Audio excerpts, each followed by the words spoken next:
उधर लकी की बात सुनते ही काशीनाथ जी ने रुस्तम डांगी को फोन लगा दिया था और इधर कोयल के दोस्त प्रशांत के पिताजी ने भी उसकी मदद करने की ठान ली थी। प्रशांत के पिता जयेश ने कोयल की मदद करने के लिए इसलिए हाँ कर दी थी क्योंकि Delhi trade and merchant union के अध्यक्ष चेतन मित्तल उनके स्कूल के खास दोस्त थे। अगर चेतन मित्तल ने इस मामले में क्रांति रायजादा को फोन भी कर दिया तो कोयल की सारी मुश्किल एक बार में ही हल हो जाती। इस वक्त चेतन मित्तल अपनी कंपनी में किसी विदेशी क्लाइंट के साथ एक डील साइन करने में जुटे हुए थे। इस क्लाइंट से न सिर्फ चेतन मित्तल की कंपनी को बल्कि दिल्ली के हर छोटे बड़े व्यापारी को ढेर सारा फायदा होने वाला था। पूरा सौदा लगभग 1500 करोड़ रुपए का था। जब ये मीटिंग चल रही थी तभी चेतन मित्तल के कॉन्फ्रेंस रूम का दरवाजा खुला और उनका सेक्रेटरी हॉल के अंदर आ गया। इस तरह से अपने सेक्रेटरी को बीच में घुसते देखकर चेतन मित्तल को बहुत गुस्सा आ रहा था। उसके आने की वजह से बाकी लोग भी परेशान हो रहे थे। उनकी नजर में ये बहुत बुरा व्यवहार था। सेक्रेटरी भी इस बात को अच्छे तरह से जानता था, मगर फिर भी उसके पास अंदर आने के अलावा कोई चारा नहीं था। सर, एक बात करनी थी आपसे, सेक्रेटरी ने धीरे से चेतन मित्तल के पास आते हुए कहा। उसने भी हाँ में गर्दन हिला दी। इसके बाद सेक्रेटरी उसके करीब आया और उसके कानों में कुछ कहने लगा। जैसे ही चेतन मित्तल ने अपने सेक्रेटरी की बात सुनी, उसके चेहरे का रंग बदल गया और वो अपनी कुर्सी से खड़ा होकर बोला, मुझे माफ करना साथियों, लेकिन मुझे अभी किसी बहुत ही जरूरी काम के लिए यहाँ से निकलना पड़ेगा। हम इस डील के बारे में बाद में बात करेंगे। मैं जानता हूँ कि इस तरह की मीटिंग को बीच में छोड़कर जाना ठीक नहीं है, लेकिन आप लोग मुझे आज माफ कर देना प्लीज। इतना कहकर चेतन अपनी कुर्सी पर से उठा और दरवाजे से बाहर निकलने लगा। तब तक दूसरे पक्ष के अनुवादक ने उन अंग्रेजों को चेतन की बात समझा दी, जिस पर उन्होंने जवाब में कहा, चेतन जी, अगर आप इस तरह से डील के नेगोशिएशन में बीच में उठकर चले जाएंगे तो फिर आगे इस बारे में आपसे कोई बात नहीं करना चाहेगा। चेतन ने पलटकर देखा तो पाया कि उनका लीडर चेतन के इस व्यवहार से बहुत ही नाराज हो गया था। देखिए, आपका कहना बिल्कुल ठीक है, लेकिन फिर भी इस वक्त मुझे जाना पड़ेगा। आगे जैसा आप लोगों को ठीक लगे, चेतन ने कहा और वहां से निकल गया। उसके सेक्रेटरी ने उसके कान में ये कहा था कि अभी अभी रुस्तम डांगी का फोन आया था और उसने लायन ग्रुप और कोयल ग्रुप के बीच जो विवाद था उसे सुलझाने के लिए चेतन मित्तल को याद किया था। चेतन मित्तल के लिए 1500 करोड़ रुपए से ज्यादा रुस्तम डांगी का फोन था। वो एक बार के लिए अपने धंधे में नुकसान झेल सकता था, लेकिन वो रुस्तम डांगी की नाराजगी किसी भी कीमत पर नहीं झेल सकता था। अगर ऐसा होता ना तो सिर्फ उसे पैसों का नुकसान नहीं होता, बल्कि उसकी पूरी कंपनी और अध्यक्ष होने की उसकी जो छवि थी वो छवि एक बार में ही धूमिल हो जाती। इधर चेतन मित्तल सबसे नीचे माले पर पहुंच गया था और अपनी गाड़ी की ओर बढ़ता जा रहा था। उसका सेक्रेटरी भी उसके पीछे पीछे ही आ रहा था। ठीक इसी वक्त प्रशांत के पिता जयेश भी चेतन के दफ्तर में पहुंच चुके थे। चेतन भाई, जयेश जी चेतन की ओर देखकर मुस्कुराए और उसकी ओर बढ़ने लगे। उन्हें इस बात का पूरा भरोसा था कि चेतन उनकी इस मामले में कुछ मदद कर सकता था, लेकिन चेतन ने उसकी तरफ मुड़कर भी नहीं देखा और ना ही उसकी बात को सुना। वो दरवाजे से सीधा बाहर निकल गया और अपनी गाड़ी में बैठ गया। इधर लकी भी लाल किले की दीवार पर आकर बैठ गया था। वहीं पास में एक चौपाटी थी जहां पर ढेर सारे लोग शाम के वक्त घूमने फिरने आया करते थे। लकी वहां आते जाते हुए लोगों को अकेला बैठकर देख रहा था। एक प्रेमी जोड़ा दीवार पर थोड़ी ही दूरी पर उसके पास बैठा हुआ था। वो दोनों एक ही आइसक्रीम को बारी बारी से खा रहे थे। लकी को उन्हें देखकर डिंपल के साथ बिताए वो सुहाने दिन याद आ रहे थे। लकी अक्सर उसके साथ खाना बनाता था और उसे यहीं लाल किले की दीवार पर बैठाकर खिलाता था। वो अपनी जेब से थोड़ा थोड़ा पैसा बचाकर उसे आइसक्रीम भी खिलाता था। डिंपल के साथ गुजरा उसका वक्त इतनी जल्दी गुजर जाएगा, उसे इस बात की उम्मीद नहीं थी। भले ही उसे अपने आप पर यह शक था कि वो परीक्षा में पास कर पाएगा या नहीं, लेकिन उसे कभी ये शक नहीं था कि वो और डिंपल एक दूसरे से अलग हो जाएंगे। उन दोनों ने इस दीवार पर बैठकर कितने सारे वादे किए थे। कितनी ही बार डिंपल अपना सिर उसकी गोदी में रखकर यहाँ से लाल किले की मीनार को देखा करती थी। उसे उम्मीद ही नहीं थी कि ये रातों रात इतनी बदल जाएगी। डिंपल उसके लिए उस मीनार जैसी हो गई थी जिसे अब वो सिर्फ देख सकता था, छू नहीं सकता था। जब लकी अपने इन सब ख्यालों में खोया हुआ था, ठीक उसी वक्त फिर से उसके फोन की घंटी बजी। लकी ने देखा ये भूमिका का फोन था। उसका फोन देखते ही लकी उदास हो गया था। सिर्फ डिंपल ही नहीं बल्कि भूमिका भी उन लड़कियों में से थी जो उसके सीधेपन का बहुत फायदा उठाती थी। वो कॉलेज की चीयर लीडर टीम की लीडर थी। लकी भी उस टीम का अभी तक एक हिस्सा था। भले ही उस टीम में सभी लड़कियां थी, लेकिन कपड़े उठाने, सामान उठाने, बाजार कुछ ले जाने का सारा काम लकी ही देखता था। वो लड़कियां थी और इसलिए वो ये सब काम नहीं कर सकती थी। इसलिए लकी इन सब चीजों के लिए उनका असिस्टेंट बन गया था। हेलो लकी, अभी के अभी लाल मैदान में आओ। उधर से भूमिका ने कहा। हाँ, पर क्या हुआ? लकी ने पूछा। ज्यादा सवाल जवाब मत करो, जो कह रही हूं वो करो। वैसे भी यहां मेरा दिमाग खाने वाले बहुत से लोग मेरे सिर पर बैठे हुए हैं, भूमिका ने कहा और बिना लकी की बात सुने ही फोन काट दिया। लकी को कभी कभी भूमिका के ऊपर हंसी आती थी। उसका दिमाग अक्सर गर्म ही रहता था और फिर भी उसे लीडर बना दिया गया था। ऐसे में तो वो और भी ज्यादा गर्म हो जाती थी, इसलिए लकी उसकी बातों का ज्यादा बुरा नहीं मानता था। यहां बैठकर डिंपल को याद करने से तो अच्छा है कि वहां चलकर कुछ काम ही किया जाए, लकी ने अपने आप से कहा और दीवार के नीचे कूद गया। इसके बाद उसने अपनी पैंट साफ की, अपना हाथ साफ किया और मैदान की ओर जाने के लिए निकल गया। थोड़ी ही देर बाद लकी मैदान में पहुंच चुका था और उसने देखा कि मैदान में अभी 5-6 सुंदर लड़कियां खड़ी थी। लकी, पहले तो तुम इधर आओ। तुम आज इतने स्लो मोशन में क्यों चल रहे हो? भूमिका ने लकी को अपने पास बुलाते हुए कहा। वो एक लंबे से कद की लड़की थी जिसका चेहरा लंबा और आंखें थोड़ी सी डरावनी थी। हर वक्त उसका दिमाग गर्म होने की वजह से उसकी भौहें हमेशा तनी हुई रहती थी। इससे पहले कि लकी कोई जवाब दे पाता, भूमिका ने अपनी जेब से 100 रुपए का नोट निकाला और बोली, जाओ और मेरी सभी साथियों के लिए पानी का बॉटल लेके आओ। अरे यार, ये तो तुम मुझे फोन पे भी बता सकती थी ना। अगर तुम पहले ही बोल देती तो मैं पहले ही लेकर आ जाता। अब फिर से इतना चाहो, लकी ने कहा। अच्छा, तो तुम अब लीडर को सामने से जवाब दोगे? 2 कदम और चलने से ना तुम घिस नहीं जाओगे लकी महाराज। और तुमसे अगर नहीं होता ना तो बोल दो, मैं खुद ही जाकर ले आऊंगी। रिस्पॉन्सिबिलिटी नाम की कोई चीज होती है या नहीं होती है? भूमिका ने उसके सामने मुंह बनाते हुए कहा। लकी को लगता था कि भूमिका हमेशा गुस्से में ही रहती थी और वो सबसे ज्यादा अगर किसी के ऊपर बरसती थी तो वो लकी ही था। हालांकि लकी को कभी उसके गुस्से से डर नहीं लगता था। वो तो उसके काम के लिए सिर्फ इसलिए हाँ कर देता ताकि उसकी वजह से भूमिका का गुस्सा और ना बढ़ जाए। अगर वो इसी तरह से गुस्सा करती रहती तो एक दिन उसे ब्लड प्रेशर की बीमारी हो जाने का खतरा पक्का था। नहीं, ठीक है, मैं ही जाकर ले आता हूं, पर ये आखिरी बार है, अगली बार से ना मैं नहीं। इससे पहले कि लकी आगे कुछ बोल पाता, भूमिका ने अपनी आंखों को उसे डराने के लिए बड़ा कर लिया था। उसकी आंखें देखकर लकी को मन ही मन हंसी आ रही थी और इससे पहले कि वो उसके सामने हंसता, वो वहां से निकल गया। थोड़ी देर बाद लकी वापस आ गया और उसने 5 बॉटल लाकर टेबल पर रख दी।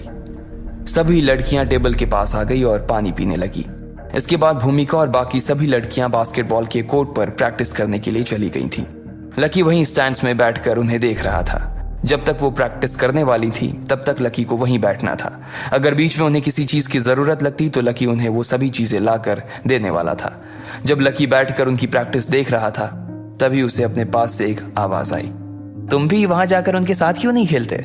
लकी ने घूम कर देखा तो उसके होश उड़ गए। उसके पास एक लड़की आकर बैठ गई थी। उसके बाल बहुत खूबसूरत थे और उसका चेहरा गोल था। उसकी आंखें भूरी रंग की थी। हेलो, लकी ने उसकी ओर देखा और मुस्कुराते हुए कहा। इससे पहले कि लकी इसके आगे कुछ कह पाता, उसने देखा कि लड़की के बगल में एक और लड़का आकर बैठ गया था जिसने बास्केटबॉल खेलने के लिए पहने जाने वाले कपड़े पहन रखे थे। उसने पहले लकी को देखा और फिर उस लड़की की ओर देखते हुए बोला, हेलो, मेरा नाम विक्रांत है। मैं बास्केटबॉल टीम से हूँ। मेरी फैमिली बिजनेस में है और अभी हम लोगों ने एक छोटी सी कंपनी खोली है जिसका एनुअल टर्नओवर 200 करोड़ रुपए का है, विक्रांत ने कहा और मुस्कुराते हुए उस लड़की की तरफ अपना हाथ बढ़ा दिया। लकी को इस बात पर हंसी आ गई थी कि विक्रांत ने आते ही अपने इंट्रोडक्शन में अपनी कंपनी का टर्नओवर बता दिया था। वो उस लड़की को भी उस तरह से देख रहा था जिस तरह से वो बाकी लड़कियों को देखता था। वो जितना ज्यादा लड़कियों को देखता था, लड़कियां भी उसे उतना ही देखती थी। विक्रांत दिखने में भी काफी हैंडसम था, इसलिए कोई भी लड़की उसे आसानी से भाव दे दिया करती थी। लेकिन इधर मामला अलग था। उस लड़की ने उसे और उसके हाथ को देख तो लिया था, लेकिन उससे मिलाने के लिए उसने अपना हाथ आगे नहीं बढ़ाया। उसने सिर्फ मुस्कुराते हुए उससे कहा, मेरा नाम अदिति है, मैं भूमिका की दोस्त हूँ। जब अदिति ने विक्रांत से अपना हाथ नहीं मिलाया तो विक्रांत थोड़ा सा झिझक गया और उसने अपना हाथ पीछे खींच लिया। फिर अपनी शर्म को छुपाने के लिए उसने अदिति की ओर उत्साह से मुस्कुराते हुए देखा और बोला, ओह अदिति, काफी अच्छा नाम है। भूमिका तो वैसे अभी प्रैक्टिस में बिजी है और उसे तो अभी थोड़ा टाइम भी लगेगा, इसलिए वो अभी तुमसे बात नहीं कर पाएगी। अगर तुम चाहो तो मैं तुम्हें वॉक पर ले जा सकता हूँ। मैं तुम्हें प्लेग्राउंड भी दिखा दूंगा और हम थोड़ी बातें भी कर लेंगे। You know, I just love talking to girls.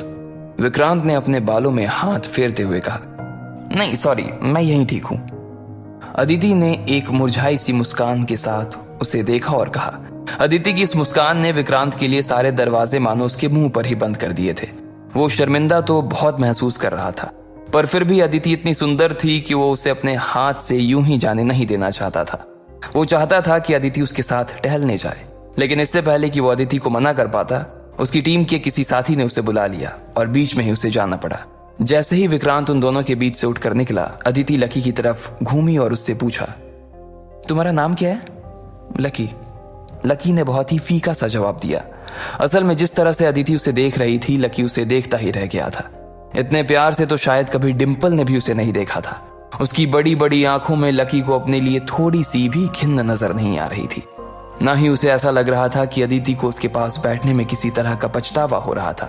Aditi की नजरों में लकी के लिए कोई दया या भाव भी नहीं था। लकी देख पा रहा था कि वो जैसा था, अदिति उसे वैसे ही एक्सेप्ट कर रही थी। जब लकी को इन सब चीजों का भान हुआ तो ना चाहते हुए भी उसके चेहरे पर अदिति के लिए एक मुस्कान आ गई। अब इससे पहले कि इन दोनों के बीच कोई बात आगे हो पाती, भूमिका उन दोनों के बीच में आ गई। अदिति, तू यहां क्यों बैठी हुई है? भूमिका ने कहा।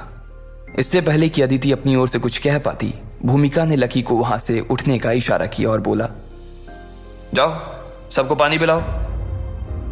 लकी को उसकी बात का बुरा तो लगा, लेकिन क्योंकि अदिति वहां बैठी थी इसलिए उसने पलटकर कोई जवाब नहीं दिया और वहां से चला गया। उधर जब लकी सब लड़कियों को पानी पिला रहा था, तब इधर सब लोग कोयल के कमरे में परेशान से घूम रहे थे। कोयल ने देखा कि सूरज ढलने लगा था और जल्द ही रात होने वाली थी। उसे लग रहा था कि मोहित रायजादा कभी भी उसे लेने के लिए उसके आदमी वहां भेज सकता था। बाकी लोगों को भी यही डर सता रहा था। नहीं, मुझे नहीं जाना, मुझे बचा लो, मुझे नहीं जाना, कोयल ने अचानक ही चीखते हुए कहा। सब लोगों ने उसे देखा और दौड़कर उसके पास आकर बैठ गए। तू चिंता मत कर कोयल, कोई ना कोई रास्ता निकल आएगा, रोशनी ने कहा। हालांकि उसे भी यही लग रहा था कि कोयल के पास जाने के अलावा और कोई रास्ता नहीं था। सब लोग फोन कर करके हिम्मत हार गए थे। किसी के पास अब कोई कांटेक्ट नहीं बचा था कि अचानक कोयल के फोन पर उसके पिताजी का फोन आया। कोयल ने फोन उठाया। उधर से उसके पिताजी ने ना जाने क्या कहा, जिस पर कोयल बोली, व्हाट? इतना कहते ही उसका मुंह खुला का खुला रह गया था। आखिर ऐसा क्या कहा था उसके पिताजी ने? क्या उसका मैटर सॉल्व हो गया था या फिर मोहित के आदमी उसे लेने के लिए आ रहे थे? आपको क्या लगता है, क्या होंगे इन सभी सवालों के जवाब? कमेंट बॉक्स में कमेंट करके जरूर बताएं और सभी सवालों के जवाब को जानने के लिए सुनते रहिए इंस्टा मिलीनियर सिर्फ। अदिति अभी भी लकी की ओर देख रही थी। भूमिका ने अदिति का ध्यान लकी के ऊपर से हटाते हुए अपनी ओर खींचा और बोली, कहां देख रही हो? इसी बीच भूमिका का मोबाइल बज उठा। अचानक से उसका गुस्सा शांत हुआ और उसने अपने बैग से अपना मोबाइल निकाला। जैसे ही भूमिका ने अपने स्क्रीन पर वो नंबर देखा, वो और भी ज्यादा परेशान हो गई। वो अपनी जगह से खड़ी हुई और फोन उठाकर आगे जाते हुए बोली, अरे हाँ दीदी, अरे दीदी, जब फैमिली को आपकी एज की वजह से इतना प्रेशर फील नहीं हो रहा तो फिर आप अपने आप के ऊपर इतना बर्डन क्यों ले रही हो? हाँ, आपको हर टाइम इन चीजों के बारे में सोचकर इतना परेशान नहीं होना चाहिए। हाँ, मजे से जाओ, कहीं बाहर घूम के आओ, और अब मुझे फोन तभी करना जब आपकी जीवन में ना प्रॉब्लम जैसी कोई प्रॉब्लम आए, ठीक है? भूमिका ने कहा और फोन काट दिया। उसके चेहरे पर उसका तनाव साफ दिख रहा था और उसी तनाव के साथ वो फिर से अदिति के पास आकर बैठ गई थी। क्या हो गया? अदिति ने भूमिका के घुटने पर हाथ रखते हुए कहा, अरे कुछ नहीं यार, वही मेरी पंजाब वाली कजिन, तुम्हें मालूम है ना वो मुझसे बड़ी है। अब उसकी पढ़ाई भी पूरी हो चुकी है, लेकिन वो कहीं पर जॉब नहीं कर रही है। अब फैमिली उससे कह रही है कि या तो कोई जॉब कर ले या फिर शादी कर ले। भूमिका का चेहरा ये बात कहते ही लटक गया था। हाँ, तो इसमें इतनी टेंशन वाली क्या बात है? तुम्हारी कजिन तो काफी सुंदर है और इंटेलिजेंट भी, तो शादी तो उसकी कभी भी हो जाएगी। अभी अगर वो चाहे तो उसे कहीं जॉब कर लेनी चाहिए। अदिति ने मुस्कुराते हुए कहा, अरे वो दिक्कत नहीं है यार, उसे अभी भी शादी करने में थोड़ी ना कोई दिक्कत है। वो चाहे तो आज ही शादी कर ले। लेकिन एक तो मुझे ये समझ नहीं आता कि लोग शादी का इतना प्रेशर क्यों बनाते हैं। अब वो शादी करने को तो रेडी है, लेकिन वो ये देखना चाहती है कि मैं किससे शादी करती हूँ। अब तुमने तो उसके फोटोज देखे हैं ना, वो सुंदर है लेकिन इतनी भी कोई खास नहीं है कि कोई बड़ी कंपनी का मालिक उसका हाथ थाम ले। भूमिका ने कहा और फिर आगे की बात कहने में उसने लकी को घूरा और बोली, अब यार वो ऐसे फटीचर से तो शादी कर नहीं सकती ना। जैसे ही उसने ये बात कही, बाहर किसी कार के हॉर्न बजने की आवाज आई। वो हॉर्न 2 बार बजा था। भूमिका ने कोर्ट के बाहर लगी जाली के पार देखा तो वहां एक काले रंग की गाड़ी खड़ी थी। और उसमें से एक बॉडी बिल्डर दिखने वाला लड़का बाहर निकल आया था। ईशान, तुम? भूमिका ने उत्साहित होते हुए कहा। फिर वो अपनी जगह पर खड़ी हुई और ईशान की ओर हाथ हिलाते हुए उसकी ओर दौड़ पड़ी।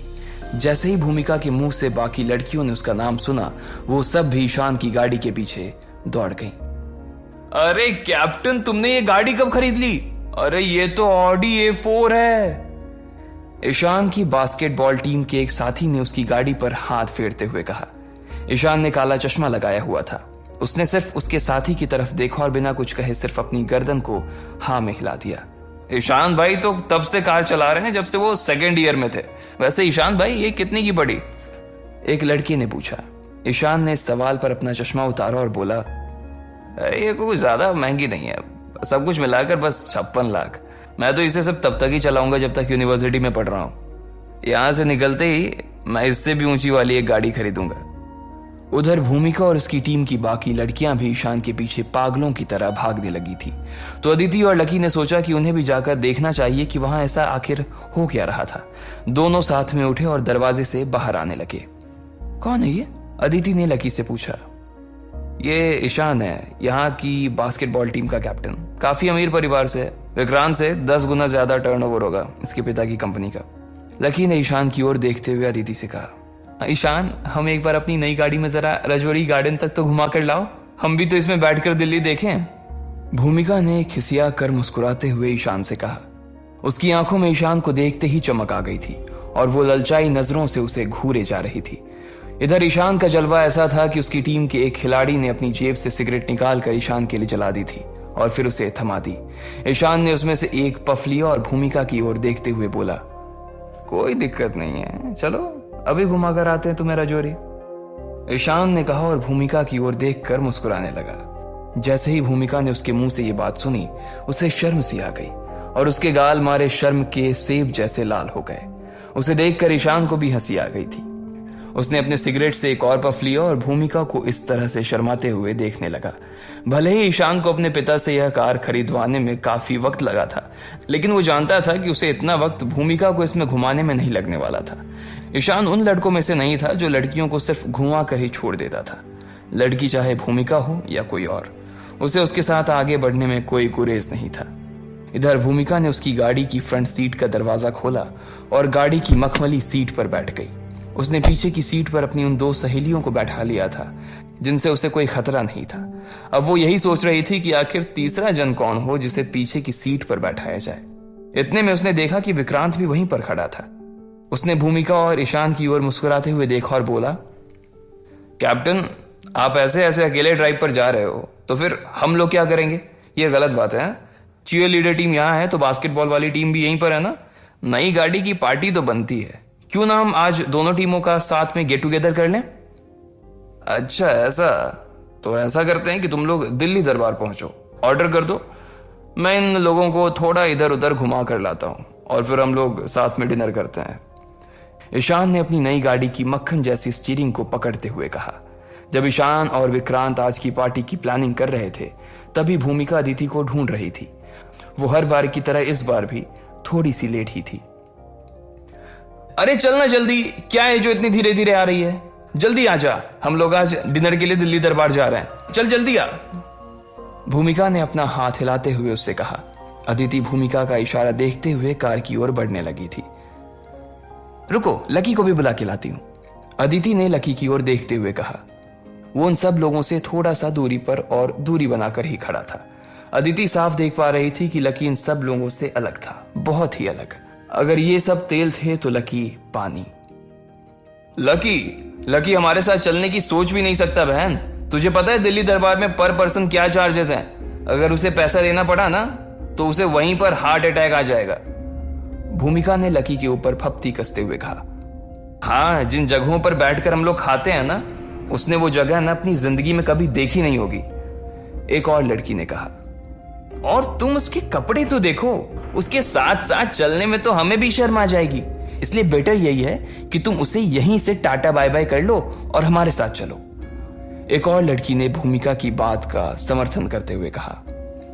चाहे फुटबॉल वालों की टीम हो या फिर चीयरलीडर्स की टीम। वो लोग लकी का मजाक उड़ाने, उसकी टांग खींचने का कोई मौका नहीं छोड़ते थे। वो उसके साथ खाना तक खाना पसंद नहीं करते थे। उन लोगों के लिए लकी का उसके आसपास होना सिर्फ एक मजाक से ज्यादा और कुछ नहीं था।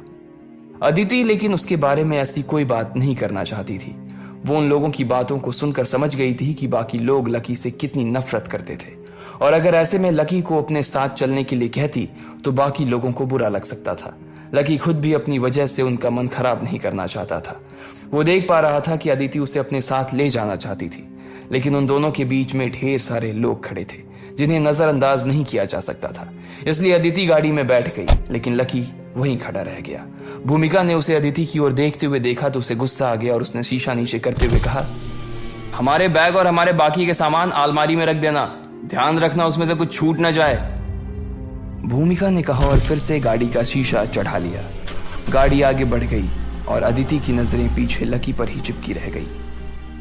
लकी ने भी उसे कुछ दूर तक तो देखा और फिर वो अपनी जेब में हाथ डालकर वापस बास्केटबॉल कोर्ट की ओर बढ़ने लगा। जैसे ही वो कोर्ट के अंदर दाखिल होने वाला था तभी उसका फोन बजा। फोन की दूसरी तरफ काशीनाथ जी थे। लकी सर, रुस्तम डांगी का भी फोन आया था। उसने कहा है कि चिंता करने की कोई जरूरत नहीं है, मामला निपट चुका है। अच्छा ठीक है, लकी ने कहा और अपना फोन रख दिया। उसके परिवार की पहुंच बहुत दूर दूर तक थी। अभी 1 घंटे पहले ही उसने काशीनाथ जी को फोन किया था और इतनी सी देर में उसका काम भी हो गया था। लेकिन उसे पता था कि कोयल तक ये बात पहुंचने में थोड़ा सा वक्त लगने वाला था। लगभग शाम को 6 बजे के करीब जब सब सामान समेट कर लकी जॉगिंग करने लगा था तब उसके फोन पर अमित का फोन आया। अमित की आवाज से ही लग रहा था कि वो बहुत खुश था। भाई कहाँ है तू? मैं तुझे कैसे बताऊं कि क्या हो गया है यार? अमित ने कहा, मैं ग्राउंड पर हूं यार, जॉगिंग कर रहा हूं और मुझे पता है कि कोयल का मैटर सॉल्व हो गया है। लकी ने अमित को एक और झटका देते हुए कहा। जैसे ही अमित ने उसके मुंह से यह खबर सुनी उसके पैरों तले जमीन खिसक गई। उसका मुंह खुला का खुला रह गया और उसने उधर से कहा, अरे भाई तुझे कैसे पता? सच में यही हुआ है। अभी 20 मिनट पहले ही कोयल के पापा का फोन आया और उन्होंने कहा कि चिंता की कोई बात नहीं है, मैटर सॉल्व हो गया है। लेकिन तू बता ना, तुझे कैसे पता चला? अरे यार, मुझे तेरी आवाज से पता चल गया पगले। अगर मैटर सॉल्व नहीं हुआ होता तो तू इतना खुश थोड़ी होता। लकी ने इधर से मुस्कुराते हुए कहा, हाँ अब यार ये भी बात सही है। चल अब तू जल्दी से काके पर आ जा। कोयल कह रही है कि उसकी तरफ से आज ट्रीट है, हम पहुंच चुके हैं, तू भी जल्दी आ जा। अमित ने कहा। लकी दौड़ते दौड़ते रुक गया और अपनी आस्तीन से अपना पसीना पोंछते हुए उसने कहा, नहीं यार तुम लोग मजे करो, मैं नहीं आ रहा। वो नहीं चाहता था कि फिर से उसे देखकर कोयल का मन खराब हो जाए। अरे यार भाई ऐसा मत कर यार, देख सब लोग यहीं पर है, अब तू नहीं आएगा तो अच्छा नहीं लगेगा। आ जाना यार। देख अगर तू नहीं आया ना तो भूल जाना कि मैं, गर्वित और प्रीतम तेरे भाई हैं। आज से ये दोस्ती खत्म हो जाएगी और तेरा कमरे पर भी ना आना बंद हो जाएगा। अमित ने सिर्फ इतना ही कहा और इससे पहले कि लकी कुछ कह पाता अमित ने फोन काट दिया। लकी असमंजस में फंस चुका था। उसे समझ नहीं आ रहा था कि आखिर वो करे तो क्या करे। कुछ देर सोचने के बाद उसे लगा कि उसे नहीं जाना चाहिए, इसलिए उसने अपना फोन निकाला और अमित को मना करने के लिए फोन करने लगा। लेकिन अमित ने उसका फोन काट दिया और थोड़ी देर बाद उसके फोन पर मैसेज आया जिसमें अमित ने लिखा, कोई बहाना नहीं चलेगा भाई, तुझे आना ही पड़ेगा। जैसे ही लकी ने उसका ये मैसेज पढ़ा तो वो और भी ज्यादा मुसीबत में फंस गया। लकी मैदान में खड़ा खड़ा इसी उहापोह में फंसा हुआ था कि आखिर कोयल से मिलने के लिए और उसकी खुशी में शामिल होने के लिए उसे जाना चाहिए या नहीं। हालांकि उसके खुश होने के पीछे का कारण खुद लकी ही था, लेकिन वो अपने मुंह से ये सब नहीं बताना चाहता था। उसने एक बार और अपना मोबाइल फोन देखा। उस पर अमित का वही मैसेज उसकी स्क्रीन पर दिखाई दे रहा था। चलो दोस्त के लिए थोड़ी और बेइज्जती ही सही, लकी ने अपने आप से कहा और फिर मैदान से बाहर निकल आया। इधर कोयल अपने बाकी दोस्तों के साथ काके पर आ चुकी थी। उसके साथ एक ही टेबल पर 10 लोग बैठे हुए थे। दिशा, मानसी, रोशनी के अलावा भी कोयल के कुछ एक दोस्त थीं जो आज वहां नजर आ रही थी। वही अमित के साथ गर्वित और प्रीतम भी थे। कोयल के साथ उसका एक और दोस्त तन्मय भी वहीं पर बैठा हुआ था। देखने से वो सभी कोयल के पुराने दोस्त लग रहे थे। कुछ देर बाद लकी भी वहां पहुंच गया था। जैसे ही लकी वहां पहुंचा उसने सबसे पहले कोयल को देखा। इधर कोयल, जो कि अपने दोस्तों से बातें करने में मशगूल थी, उसने लकी को देखा और देखते ही उसकी आंखों में उसके लिए गुस्सा उतर आया। भले ही लकी ने उसके लिए इतना कुछ कर दिया था, लेकिन फिर भी लकी के लिए उसका गुस्सा था कि शांत होने का नाम ही नहीं ले रहा था। जैसे ही लकी उनकी टेबल के पास पहुंचा, कोयल ने कहा, तुम फिर से यहां आ गए? मैंने तो तुम्हें नहीं बुलाया था। इस बार कोयल के इस कहे से लकी का गुस्सा बढ़ गया था। सभी लोग कोयल की इस बात से हैरान थे। लकी के दोस्त भी कोयल को बस देखे जा रहे थे। लकी कोयल की नजरों में अपने लिए इतनी नफरत नहीं देख सकता था। अब लकी क्या करने वाला था? क्या वो यहां से उठकर चला जाता या गुस्से का घूंट पीकर वहीं बैठ जाता? आपको क्या लगता है, क्या होंगे इन सभी सवालों के जवाब? कमेंट बॉक्स में कमेंट करके जरूर बताएं और सभी सवालों के जवाब को जानने के लिए सुनते रहिए इंस्टा मिलीनियर। कोयल की बातें सुनकर लकी का मन तो खराब हो ही गया था, लेकिन आज कोयल का मूड काफी अच्छा था, इसलिए उसने लकी से कहा, चलो अब मेरा मूड ठीक है, तो अब आ ही गए हो तो बैठ जाओ। कोयल ने कहते हुए लकी को देखा भी नहीं था। उसने बिना देखे ही उसे कहा और फिर से अपने दोस्तों के साथ बात करने में जुट गई। लकी वहीं का वहीं खड़ा रह गया था। वो कोयल की पीठ देख रहा था और उसकी उन बातों की वजह से अब उसके दिल में थोड़ा सा गुस्सा बढ़ने भी लगा था। इससे पहले कि वो कोयल से कुछ कहता, अमित उसके पास आया और लकी के कानों में बोला, अरे यार, तू उसकी बात का बुरा मत मान यार, चल तेरा भाई आज खुश है, तू मेरे साथ बैठ जाना, चल आजा, अमित ने कहा और उसे उसका हाथ पकड़कर ले जाने लगा। लकी भी उसके पीछे चला गया और अमित के पास जाकर बैठ गया। फिर उसने गर्वित और प्रीतम की तरफ हाथ उठा दिया। उधर जैसे ही लकी वहां जाकर बैठा, कोयल ने फिर उसे घूर कर देखा, लेकिन इस बार लकी ने उसकी तरफ नहीं देखा था। उसने जानबूझकर कोयल से अपनी नजरों को दूर कर लिया था ताकि उसे जरा सा भी गुस्सा ना आ सके। कोयल, ये वही लड़का है ना, और तेरी ट्वीट में इसका क्या काम है? कोयल की एक दोस्त ने लकी की ओर टेढ़ी नजरों से देखा और पूछा। बाकी के लोग जो लकी के बारे में नहीं जानते थे और उसके बारे में सिर्फ उसके कपड़े को देखकर अपने मन में राय बना रहे थे, वो भी कोयल को ऐसी ही सवालिया नजरों से देख रहे थे। जब कोयल ने देखा कि सारी नजरें उसकी ओर घूम गई थी, तो उसने लकी के बारे में बताना शुरू करते हुए कहा, ये भाई बहुत ही कमाल के इंसान है। इनसे बड़ा अजूबा ना आपको पूरी दिल्ली में कहीं भी देखने को नहीं मिलेगा। कल सुबह ये पैसे निकालने के लिए बैंक में गए। पता है कौन से bank? New city bank. New city bank का नाम सुनते ही उन सब लोगों के मुंह खुले के खुले रह गए थे। ऐसा नहीं था कि उन्होंने कभी इस बैंक का नाम नहीं सुना था। बात सिर्फ इतनी सी थी कि लकी का हुलिया देखकर कोई सपने में नहीं सोच सकता था कि ये आदमी न्यू सिटी बैंक भी जा सकता है। इससे पहले कि कोई कुछ कहता, कोयल ने अपनी बात पूरी करते हुए कहा, और वहां जाकर ये मैनेजर से कह रहे हैं कि मुझे पैसे निकालने हैं। मैनेजर ने इससे पूछा, आपका कार्ड कहां है? तो इन भाई साहब ने बोला कि मेरे पास तो कोई कार्ड ही नहीं है।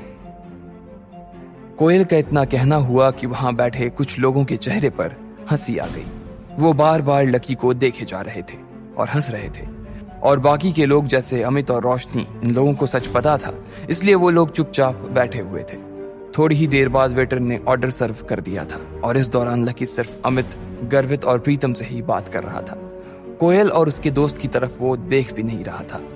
प्लेट में एक पकौड़ा उठाते हुए कोयल ने जोर से कहा, और फिर पता है उसके बाद क्या हुआ? लायन ग्रुप का सीईओ क्रांति रायजादा, मोहित रायजादा का बाप, सीधा मेरे पिताजी के ऑफिस आया और मेरे पापा के सामने हाथ जोड़कर उसने माफी मांगी है। इसे कहते हैं जैसे को तैसा। हाँ, लेकिन कोयल, एक बात कहूँ, मुझे नहीं लगता तेरी फैमिली ने ये प्रॉब्लम इतनी आसानी से सॉल्व कर ली होगी यार। लायन ग्रुप एक बहुत बड़ा ग्रुप है, वो दिल्ली की टॉप 10 कंपनीज में से एक है, एक लड़के ने कहा। हाँ, मुझे भी यही लगता है। क्रांति रायजादा कितना पावरफुल आदमी है, इसके बारे में पूरी दिल्ली जानती है। उसके तेवर किसी से भी छुपे नहीं है यार। एक बार अगर वो किसी की बैंड बजाने की सोच लेता है ना, तो फिर वो इतनी आसानी से सामने वाले को छोड़ता नहीं है। वो चाहे तो किसी भी कंपनी को गायब करवा दे, और तेरे पापा ने उसे इतनी आसानी से हरा दिया, ये मुझे कुछ हजम नहीं हो रहा यार। एक और लड़के ने कहा, हाँ, हो सकता है कि इसमें किसी और का भी हाथ हो, एक और लड़के ने कहा। कोयल उन सब लोगों की बातें सुनकर चिढ़ गई थी। उसे लग रहा था कि सब लोग उसकी इस जीत को उस तरह से नहीं देख रहे थे। इसलिए उसने भी जोश जोश में कहा, हाँ तो तुम क्या मेरे पापा को कोई छोटा मोटा आदमी समझते हो? मेरे पापा के आगे ना क्रांति रायजादा जैसे 10 आदमी भी पानी भरते हैं। वो चाहे तो एक झटके में मोहित और उसके बाप को हमारी कंपनी के गेट पर गार्ड की नौकरी पर रख सकते हैं। मेरे पापा के आगे वो जीरो है। फिर भी तुम लोगों को विश्वास नहीं हो रहा ना कि ये उन्होंने किया या नहीं? तो चलो मैं तुम्हारे सामने उन्हीं से पूछ लेती हूँ। फिर कोयल ने अपने पर्स में से अपना फोन निकाला और उसके पिता का नंबर मिलाया। फिर उसने फोन का स्पीकर भी चालू कर दिया ताकि जो भी बात कर रही थी उसे उसके बाकी दोस्त भी सुन पाए। 4 घंटे जाने के बाद ही उसके पिता ने फोन उठाया और फोन उठाते ही कोयल ने उनसे सीधा सवाल पूछ लिया, पापा आपने इस मैटर को सॉल्व करने के लिए बाहर से किसी की मदद ली थी क्या? ये कहते ही कोयल को एहसास हुआ कि वो जिन शब्दों का इस्तेमाल कर रही थी वो गलत थे। लकी उसे सस्पेंस में फंसा देखकर खुश हो रहा था। आज सुबह ही उसके पिताजी ने जब उसे फोन किया था तो फोन पर खूब खरी खोटी सुनाई थी। उन्होंने उसे कहा था कि उसे देखकर किसी भी आदमी से उलझना चाहिए और साथ ही उन्होंने यह भी कहा था कि वो क्रांति रायजादा जैसे आदमी का कुछ नहीं बिगाड़ सकते थे। लेकिन अब कोयल अपने ही जोश के जाल में फंस चुकी थी। फिर भी उसे लगा कि हो सकता है कि उसके पिता को पहले ऐसी किसी आदमी के बारे में याद नहीं आया हो और बाद में याद आ गया हो और उसी ने उनकी मदद कर दी हो। जब कोयल अपने मन में यह सब ख्याली पुलाव पका रही थी तभी उधर से उसके पिता ने कहा, कोयल मैं कहां से किसी की मदद लेता? अगर मैं किसी की मदद ले पाता तो आज सुबह मैं ये क्यों कहता कि जाओ तुम्हें रात मोहित के साथ ही बितानी पड़ेगी? हाँ मैंने माना कि गुस्से में मैंने वो सब कहा था, लेकिन फिर भी मेरे पास कोई रास्ता नहीं था, उसके पिता ने कहा। लेकिन वो ये भूल गए थे कि उनकी ये बात ना सिर्फ कोयल बल्कि उसके दोस्त भी सुन रहे थे। कोयल का चेहरा अपने पिता के शब्दों को सुन लेने के बाद शर्म से लाल हो गया था। वो मन ही मन यही सोच रही थी कि इधर जब उसके दोस्त उन दोनों की बातों को सुन रहे थे तो ऐसे में उसके पिता आखिर उसके बारे में ऐसी बात कैसे कर सकते थे? वो मोहित के साथ रात बिताने वाली बात को इतना जोर से कैसे बोल सकते थे? कोयल के चेहरे की चमक मानो उड़ गई थी और वो तुरंत आगे की बात करने के लिए अपनी जगह से उठकर एक कोने में चली गई थी। पापा तो आपने किसी की भी मदद नहीं ली थी? कोयल ने फिर से अपने पापा से पूछा। उसे अपने ही पिता की बात पर विश्वास नहीं हो रहा था। उसके पिता ने इधर फिर से कहा, अरे बेटा अगर मैं इस मैटर में किसी की मदद ले पाता तो मैं फिर तुम्हें रात मोहित के साथ बिताने के लिए क्यों कहता? इस बात को दोबारा अपने पिता के मुंह से सुनना कोयल के लिए बर्दाश्त के बाहर हो गया था। उसने अपनी आंखें बंद की और फिर एक बार ऊपर की ओर देखते हुए बोली, पापा प्लीज आप बार बार ये बोलना बंद करोगे या नहीं? अभी मैं अपने दोस्तों के साथ बैठी थी तब आपने ये बोला था। अब मैं कोने में आ गई थी फिर भी आप यही बोल रहे हो। पापा क्यों मेरी इज्जत की वाट लगा रहे हो? मेरे सारे दोस्त ये सब सुन रहे थे। क्या तुम्हारे साथ तुम्हारे दोस्त भी हैं? माफ करना मुझे मालूम नहीं था। और मालूम भी कैसे होता? तुमने थोड़ी ना मुझे बताया कि तुम अपने दोस्तों के साथ हो। तुमको पहले बोलना चाहिए था ना, या तुम अपने फोन का लाउडस्पीकर बंद करके रखती। उसके पिता ने उसे उस ओर से उल्टा झाड़ते हुए कहा, अरे पापा ठीक है ना, अब आप क्या चाहते हो? मैं किसी गड्ढे में जाकर अपनी जान दे दूं? कोयल ने अपना ही सिर पकड़कर कहा। उसे लग रहा था कि उसे अपने पिता को इस बारे में पहले ही बता देना चाहिए था कि उसके सारे दोस्त उन दोनों की बातें सुन रहे थे। तब तक कोयल ये मान रही थी कि उसके पिता ने ही अपने किसी आदमी से बोलकर इस मैटर को सॉल्व कराया था। लेकिन अब क्योंकि अब सच सबके सामने आ गया था, इसलिए सबके सामने उसका पोपट होने वाला था। अरे कोयल सुनो, कहीं ऐसा तो नहीं कि इस मामले में तुम्हारे उस दोस्त ने हमारी मदद की हो? उसके पिता ने पूछा। मेरे दोस्त ने? कोयल ने अपने आप से कहा और फिर कुछ सोचने लगी। फिर उसने अपने बाकी के दोस्तों की ओर देखा जो टेबल पर बैठकर उसका इंतजार कर रहे थे। अचानक कोयल को लगा कि उसके पापा सही कह रहे थे। वैसे भी उसने दोपहर में प्रशांत को तो फोन किया ही था। मुझे लगता है कि तुम्हारे दोस्त की वजह से ही ये काम पूरा हो पाया है। तुम्हें अपने दोस्त को थैंक यू बोलना चाहिए और साथ में उसे ये भी कहना चाहिए कि मैं उसका ये एहसान जिंदगी भर नहीं भूलने वाला। आगे फ्यूचर में मैं उसके लिए वो सब करूंगा जो मेरे बस में होगा। कोयल के पापा ने गंभीर स्वर में कहा। हाँ ठीक है, मैं बोल दूंगी। चलो अभी मैं फोन रख रही हूं, बाय। उसे भी अब यही लग रहा था कि उसकी मदद और किसी ने नहीं बल्कि उसके दोस्त नहीं की थी। लेकिन अब जब उसके दोस्त ने उसकी मदद की थी तो फिर उसके पिता उसे इतना क्यों सुना रहे थे? जब वो अपनी बेटी को बचा नहीं सकते तो सुना भी नहीं सकते थे। जैसे ही कोयल फोन काटने वाली थी तभी उसके पिता ने फिर से कहा, अरे एक सेकंड रुको, मुझे तो लगता है जिस आदमी ने हमारी मदद की है उसका जुड़ाव ट्रेड यूनियन के अध्यक्ष चेतन मित्तल के साथ जरूर होगा। इस मसले को चेतन मित्तल के अलावा और कोई सॉल्व नहीं कर सकता, और जो आदमी चेतन मित्तल तक पहुंच सकता है वो कोई छोटा मोटा आदमी नहीं हो सकता। कोयल ने उनकी बातों का कोई जवाब नहीं दिया और फोन काट दिया। उसके दिमाग में अभी भी शक चल रहा था और उस शक के साथ वो टेबल की ओर बढ़ती जा रही थी। जब सब लोगों ने वो बात सुन ही ली थी तो सब लोग उस चीज के बारे में और भी जानने के लिए बेताब हुए जा रहे थे। आखिर कौन था वो इंसान जो चेतन मित्तल के इतने करीब पहुंच गया था, और वो भी इतनी जल्दी? इधर कोयल के चेहरे के भाव बिल्कुल शांत हो गए थे। जो भी लोग उसे देख रहे थे वो भी उनके चेहरे को देख रही थी, और आखिर में उसकी आंखें दिशा की ओर जाकर टिक गई। इनमें अगर कोयल के सबसे कोई करीब था तो वो दिशा ही थी। उसने मुस्कुराते हुए दिशा को देखा और बोली, दिशा, कौन था वो आदमी जिसने मेरी हेल्प की? दिशा ने जैसे ही उसके मुंह से ये सवाल सुना उसके होश उड़ गए। इधर लकी भी उसका ये बचकाना सा सवाल सुनकर उसके ऊपर हंस रहा था। उसे तो ये समझ में नहीं आ रहा था कि कोयल को ऐसा क्यों लग रहा था कि दिशा ने उसकी मदद की थी। कोयल की मदद किसने की थी इसके बारे में उसे तो कुछ पता ही नहीं था। इसलिए उसने ना तो अपना सिर हिलाया और मुस्कुराते हुए बोली, मेरे पास तो ऐसे किसी भी आदमी का कोई कांटेक्ट नहीं है जो इतने बड़े आदमी से निपट सके। ऐसे में तुम मेरे साथ मजाक क्यों कर रही हो कोयल?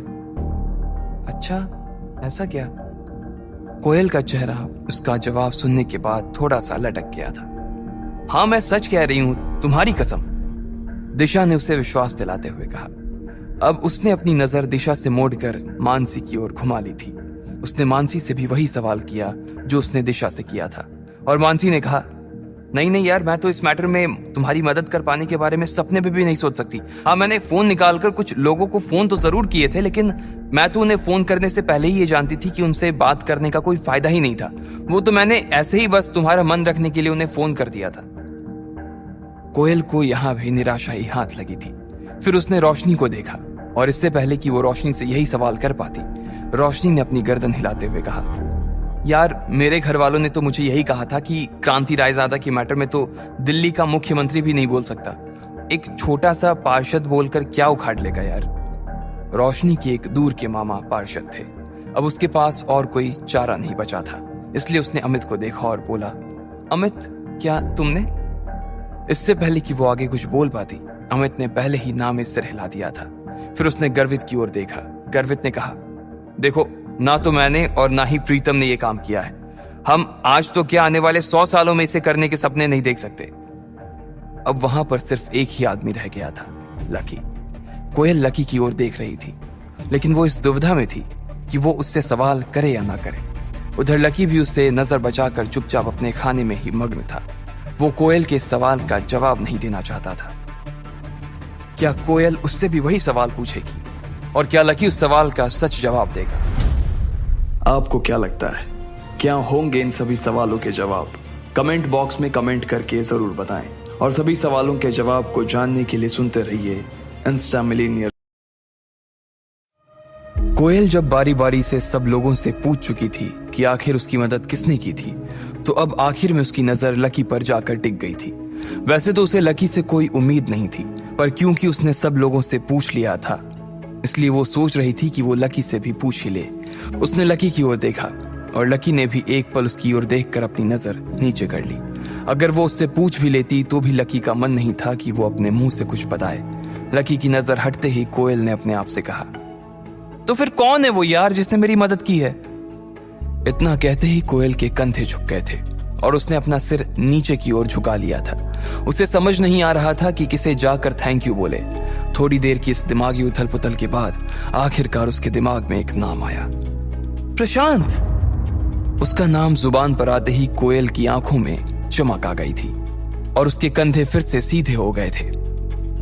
उसने आसपास देखा और पाया कि सिवाय प्रशांत के उसके बाकी सारे दोस्त तो यहीं मौजूद थे। तो इसका मतलब साफ था कि प्रशांत ने ही उसकी मदद की थी, और साथ ही उसे यह भी याद था कि उसने प्रशांत को फोन भी किया था। कोयल ने तुरंत अपने पर्स में से फोन निकाला और प्रशांत का नंबर डायल किया। क्या सच में ये प्रशांत नहीं किया? लेकिन उसकी फैमिली का चेतन मित्तल से क्या कांटेक्ट होगा? जब कोयल अपने मन में इन्हीं सब सवालों से जूझ रही थी, प्रशांत ने फोन उठा लिया था। हेलो कोयल, कैसी हो? सब ठीक? प्रशांत ने उधर से भारी सी आवाज में पूछा। हाँ, मैं तो ठीक हूं। अच्छा प्रशांत, एक बात बताओ, क्या मोहित का मैटर सॉल्व करने में तुमने मेरी मदद की? कोयल ने सीधा सवाल किया और अपनी टेबल पर बैठे हुए लोगों को देखने लगी। देखो, जब तुमने मुझे फोन किया था तो मैंने अपने पापा को फोन किया था। मेरे पापा को पूरा केस बताया तो पापा ने बोला कि वो और चेतन मित्तल एक ही क्लास में पढ़ते थे और अब वो ट्रेड यूनियन के प्रेसिडेंट हो गए थे, तो वो इनसे बात करके देख सकते थे। लेकिन उसके बाद मेरी पापा से इस बारे में कोई बात नहीं हुई है, प्रशांत ने कहा। उसे लग रहा था कि कोयल उसे दोबारा फोन नहीं करेगी, लेकिन अब उसका फोन आ गया तो उसे अंदर ही अंदर थोड़ी सी शर्म आ रही थी कि उसने कोयल के मैटर में अपने पिता से बात नहीं की थी। नहीं, उसकी कोई जरूरत नहीं है, मैटर तो सॉल्व हो गया ना, कोयल ने चहकते हुए कहा और आगे बोली। और मुझे पता है कि ये हुआ भी किसकी वजह से। प्रशांत, अगर तुम नहीं होते ना तो ये कभी नहीं हो पाता। मेरे पापा मुझे बता रहे थे कि कोई चेतन मित्तल जी से मिलने के लिए गया था। वो और कोई नहीं बल्कि तुम्हारे ही पापा होंगे। इसलिए thank you Prashant, thank you so much, Koyal ने कहा। मैटर सॉल्व हो गया हो तो इससे बड़ी और क्या बात हो सकती है, और इसमें तुम्हें मुझे भी थैंक यू बोलने की कोई जरूरत नहीं है। मैंने तो ऐसा कुछ किया भी नहीं है, प्रशांत ने कहा। अरे कैसे नहीं किया? जो भी किया तुमने ही तो किया। तुम खुद भी ये बात अच्छे से जानते हो कि लायन ग्रुप कितना पावरफुल ग्रुप है। अब अगर वो खुद मेरे पापा से माफी मांगने के लिए आगे आए हैं तो इसका मतलब चेतन मित्तल कोई बहुत बड़े आदमी होंगे। जब वो खुद चेतन मित्तल के सामने नहीं टिक सकते तो मेरे पापा और हमारी छोटी सी कंपनी की क्या बिसात है। इसलिए तुम्हें तो थैंक यू बोलना बनता है, कोयल ने कहा। अचानक से उसकी आंखों में वो डर फिर से उभर आया था जो दोपहर में उसे महसूस हो रहा था। अगर प्रशांत नहीं होता तो मोहित और उसके पिता ना जाने कोयल के साथ क्या कर बैठते। इसलिए वो प्रशांत और उसके पापा का दिल से शुक्रिया कह रही थी। उसकी आंखें फोन पर बात करते करते भर आई थी। अरे ऐसा कुछ नहीं है, तुम ऐसा मत सोचा करो, प्रशांत ने उधर से मुस्कुराते हुए कहा। एक काम करो ना प्रशांत, तुम सीधे यूनिवर्सिटी के पास काके पर आ जाओ। यहाँ हम सारे दोस्त बैठे हुए हैं, तुम आओ तो मैं तुम्हें पर्सनली थैंक यू भी बोल दूंगी और साथ ही तुम्हें एक बढ़िया सी ट्रीट भी दूंगी, कोयल ने कहा। अच्छा ऐसी बात है, चलो ठीक है, मैं थोड़ी देर में आता हूं। प्रशांत ने भी उसके ऑफर पर हाँ कर दी और उसकी हाँ सुनते ही कोयल का मन और ज्यादा खुश हो गया था। उसकी मुस्कान उसके चेहरे पर ऐसी चिपक गई थी जैसे मधुमक्खी अपने छत्ते से चिपक जाती है। इधर फोन रखने के बाद प्रशांत भी अपने आप को शीशे में निहार रहा था। कोयल की बात सुनकर उसकी छाती चौड़ी हो गई थी। लायन ग्रुप को मात देना इतने छोटे से लड़के के लिए एक बहुत बड़ी बात थी और वो जानता था कि वो इस किस्से को सुनाकर अपने दोस्तों से कितनी वाहवाही लूट सकता था। ढेर सारी लड़कियां उस पर मर सकती थीं और उसके दुश्मन उससे नजर मिलाने की भी हिम्मत खो देने वाले थे। इधर जब कोयल के मुंह से बाकी के लोगों ने चेतन मित्तल का नाम सुना तो उनकी आंखें खुली की खुली ही रह गई। उन्हें एक बहुत बड़ा झटका लगा था। वो प्रशांत को जानते तो नहीं थे, लेकिन वो समझ गए थे कि अगर उसके पिता की दोस्ती चेतन मित्तल के साथ थी तो वो कोई बहुत बड़े ही आदमी थे। कोयल का कोई इतना अच्छा दोस्त भी था, इस बात की जानकारी ज्यादा लोगों को नहीं थी और जैसे ही उन्हें उसके बारे में पता चला उनका कोयल से जल जाना लाजमी था। उधर प्रशांत भी उसके दोस्तों के चेहरे देखने को बेताब था। उसने गहरे नीले रंग की शर्ट और हल्के नीले रंग की जीन्स पहन ली थी। उसके नीचे उसने अपने पसंदीदा लेदर के जूते पहने और फिर एक बढ़िया सा परफ्यूम लगाकर घर से बाहर आ गया था। अपनी बुलेट पर बैठने के लगभग 20 मिनट बाद ही वो यूनिवर्सिटी के पास काके पर पहुंच गया था। जैसे ही वो नीचे उतरा तो कोयल ने उसकी ओर जोर से हाथ हिलाया और वो अपनी जगह पर से खड़ी हो गई। उधर प्रशांत ने भी कोयल की ओर देखकर हाथ हिलाया और फिर उसके आसपास बैठे लोगों के चेहरे देखने लगा। उनकी आंखों में उसके लिए जलन साफ नजर आ रही थी। उन लोगों को ऐसे सुलगता हुआ देखकर उसे भी और सुकून मिल रहा था। वो भी इसी यूनिवर्सिटी में पढ़ता था, लेकिन उसका कॉलेज दूसरा था। प्रशांत की लंबाई लगभग 6 फीट की थी। उसका बदन हल्का सा भरा हुआ और उसके बाल थोड़े बिखरे हुए थे। उसके चेहरे पर गर्मी की वजह से हल्का सा पसीना जम गया था। प्रशांत! कोयल जितनी खुशी के साथ हो सकती थी उतनी खुशी के साथ बोली और फिर उसके गले लग गई। इसके बाद उसने प्रशांत का हाथ पकड़ा और कहा, सबसे पहले तो तुम्हारा बहुत बहुत बहुत बहुत बहुत शुक्रिया कि तुम इतने मुश्किल टाइम में ना सिर्फ मेरे साथ खड़े रहे बल्कि मुझे सेफली बाहर भी निकाला। मैं सच बता रही हूं कि ना तो मैं और ना ही मेरे पापा कभी इस चीज को अपनी लाइफ में भूलेंगे। And trust me, we are there for you. जब भी तुम्हें जरूरत लगे तुम्हारी फ्रेंड तुमसे सिर्फ एक फोन कॉल की दूरी पर है, कोयल ने कहा और उसके हाथ को अपने हाथों में हल्के से दबा दिया। लकी ने यह दृश्य देखा तो उसके चेहरे पर मुस्कान तैर गई। उसे इस विडंबना पर हंसी आ रही थी, लेकिन वो जानता था कि उसकी हंसी बहुत से लोगों के दिल पर छुरी का काम कर सकती थी। इसलिए वो चुप रहा और अपनी प्लेट पर ध्यान देने लगा। उधर जैसे ही कोयल ने प्रशांत का हाथ दबाया तो प्रशांत उसके हाथ की तरफ देखने लगा। अब की बार उसने कोयल का हाथ थमा और चमकती हुई आंखों से उसकी ओर देखने लगा। उसकी आंखें कोयल की आंखों पर से हटने का नाम ही नहीं ले रही थी। उसने मुस्कुराते हुए कहा, कोयल बस करो, और कितनी थैंक यू बोलोगी? मेरे लिए यह सब करना कोई बड़ी बात नहीं थी, और फिर जब तुम्हारी बात थी तो मैं अपनी जान पर भी खेलने के लिए रेडी था। कोयल को उसकी इस बात पर शर्म आ गई। वो थोड़ा सा हंसी और फिर शर्मा कर नीचे की ओर देखने लगी। इसके बाद वो और एक बार प्रशांत से गले मिली और उसे अपने साथ टेबल पर ले गई। जैसे ही सबने प्रशांत को टेबल की ओर आते हुए देखा तो ना चाहते हुए भी सब अपनी अपनी जगह पर से खड़े हो गए। प्रशांत का ऑरा ही ऐसा था कि वो लोग अपने आप को रोक नहीं पाए। सब लोगों ने अपने कांटे और चम्मच छोड़ दी सिवाय लकी के। उसने प्रशांत की ओर बस एक बार देखा, थोड़ा सा मुस्कुराया और फिर अपनी प्लेट की ओर देखने लगा। अमित और गर्वित उसे खड़े होने का इशारा भी कर रहे थे, लेकिन वो खड़ा नहीं हुआ। कोयल को पहले ही लकी के ऊपर बहुत गुस्सा आ रहा था और जब उसने ऐसी हरकत की तब तो वो उसके ऊपर फटने के लिए तैयार हो गई थी, लेकिन फिर उसने एक गहरी सी सांस ली और अपने आप को शांत कर लिया। वो प्रशांत के सामने अपना वैसा रूप दिखाकर अपना इंप्रेशन खराब नहीं करना चाहती थी। अरे आप सब मुझे देखकर खड़े क्यों हो गए? मैं यूनिवर्सिटी का कोई प्रेसिडेंट थोड़ी हूं। आप लोग बैठ सकते हैं प्लीज। प्रशांत ने भी मिलती हुई इज्जत के सामने कुछ ज्यादा ही बड़प्पन दिखाते हुए कहा। लकी को मन ही मन हंसी आ रही थी। एक तरफ तो वो था जिसे अपने हिस्से की इज्जत नहीं मिल रही थी और दूसरी तरफ ये था जो दूसरे की शादी में खुद दुल्हा बनकर घूम रहा था। जैसे ही प्रशांत ने ये कहा सभी लोग बैठ गए। उसकी बात सुनकर ही लोगों को ऐसा लग रहा था कि वो सच में कोई बहुत बड़ा आदमी था। आओ तुम मेरे साथ बैठो। कोयल ने फिर से प्रशांत का हाथ पकड़ने का एक बहाना ढूंढते हुए कहा और उसे अपने साथ अपने स्टूल पर ले गई। वैसे तो वो स्टूल दो लोगों के हिसाब से ही बना था, लेकिन क्योंकि प्रशांत काफी हट्टा कट्टा और बड़े से डील डोले वाला आदमी था, इसलिए उसे एक स्टूल पर सिर्फ वही बैठ सकता था। अब उसके बैठ जाने के बाद कोयल के लिए जगह नहीं बची थी। अरे बाकी लोग थोड़ा थोड़ा सरको, रोशनी ने कहा और सब लोग थोड़ी थोड़ी जगह भी बनाने लगे। सब लोग पहले ही काफी चिपक कर बैठे हुए थे, इसलिए उनके खिसकने का कोई फायदा नहीं हुआ था। अब कोयल और प्रशांत को काफी फंसा हुआ महसूस हो रहा था। इसी बीच लकी चुपचाप अपना खाना खा रहा था। जैसे ही कोयल ने उसे देखा तुरंत उसके दिमाग में एक ख्याल आया। वो लकी का शिकार करने के लिए तैयार हो गई थी और इसलिए उसने लकी की ओर देखते हुए कहा, लकी। जैसे ही लकी ने कोयल के मुंह से अपना नाम सुना वो समझ गया था कि क्या आने वाला था। उसने जैसे ही अपनी नजर उठाई तो उसने देखा कि कोयल उसे घिन भरी नजरों से देख रही थी। उसकी आंखों को देखकर लकी ने पहले ही अपना कांटा रोक लिया था। वो कोयल का मुंह खुलने का इंतजार कर रहा था। इधर अमित और रोशनी भी एक दूसरे की ओर देख रहे थे और इससे पहले कि रोशनी कोयल से कुछ कह पाती, कोयल ने लकी से कहा, लकी मेरे हिसाब से तुम फ्री हो गए होगे ना? वैसे भी तुम इनवाइटेड तो थे नहीं और उसके बाद भी तुम काफी कुछ खा चुके हो।